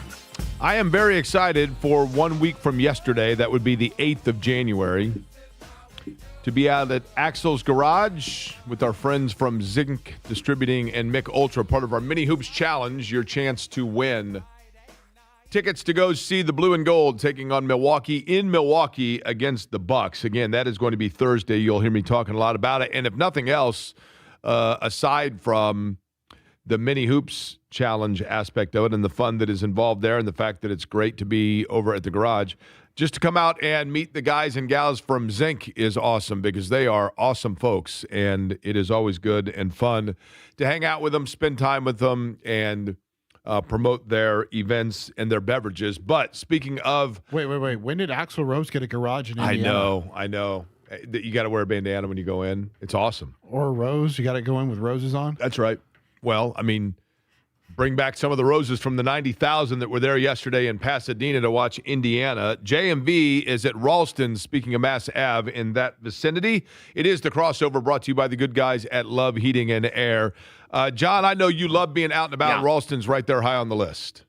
I love Ralston's Draft House. We're on Mass Ave. My man Daniel, Jake, in fact, he just took ownership of this place going back more, I think, a year in November, but he's going to join us a little bit later on to explain. Very easy to get to, and what a great day to come together. We were talking about this a little bit earlier. So many IU fans in here to watch that game, the Rose Bowl last night, that are very happy today. Hey, Jake, honestly, is it great to see a group of people be able to really – nationally shove it up the rear ends of so many buttholes? Like, seriously, just so many horses' asses like they've been able to do, whether we're talking about Craig Carton or Paul Feinbaum or Cam Newton. Isn't it a good feeling for IU fans to be able to do that in football? Even Don Fisher got in. Don Fisher got in on the action, right? What are you thinking now, Paul Feinbaum? Play one more time, Eddie. What are you thinking now, Paul Feinbaum? How about that? That's awesome. And again, I love it. I mean, and this is a veteran group, the Indiana team. I mean, they may not have played together for a long time as Indiana football players, but they have played together other places. But it's masterful scouting by Kurt Signetti, not just in the way guys play, but just the overall mantra, the attitude, the selflessness, and the focus that they have. It is an unbelievable story, no question about it. John, sounded like you had, because I was driving around New Year's Eve, man, you had it going on B105. It was after the first 2 hours where I wanted to leave, to be honest with you, Jake. But once I got into the rhythm and started executing like the IU football team, once I got into that, it was fun. I stayed until about 1 in the morning. Yep. Kind of the problem is we're in a makeshift, and we'll explain this to everybody. I know you got to run here, but we're basically in a broadcast room while the studios get ready for B105.7. So it was only equipped with 2 lines. So it was an absolute logjam all night. And it was, for the first hour and a half, Jake, somewhat nightmarish for me. But once we got into a rhythm and started executing. So my first 2 hours looked like IU's first series, 2 sacks and a 3-and-out. But after that, I kind of felt like IU did last night. We got into the rhythm, into a groove, and started to execute a little bit. And, yeah, it was fun as hell, and we'll do it again on Saturday. So plenty of conversation, It was a good time. I'm sure, about that, getting us leading up to the Colts happy hour, which takes place today, 5:30. Colts-Texans coming up on Sunday. Pacers in action tonight at Gainbridge Fieldhouse and Ralston's Draft House, where John will be to bring you all the way up to the point of all of it. John, appreciate it. Have fun out there, all right? You got it, pal. All right, J&V, again, Ralston's Draft House, brought to you by The Crossover, brought to you by the good guys at Love Heating and Air. All right, we will be back with you. Thank you to Mike Nizilik. Thank you as well to Tony East, James Boyd for their time today, Eddie Garrison as well. And Hoosiers. I'm not afraid to say, I went to IU. I could say it, right? Indiana on their way to Oregon and the Peach Bowl. We will talk about that plenty coming up next week. You folks have a wonderful weekend. We'll be back with you at noon on Monday. I thank you for listening to Query and Company. Hey, everyone. It's Jake from Payless Liquors.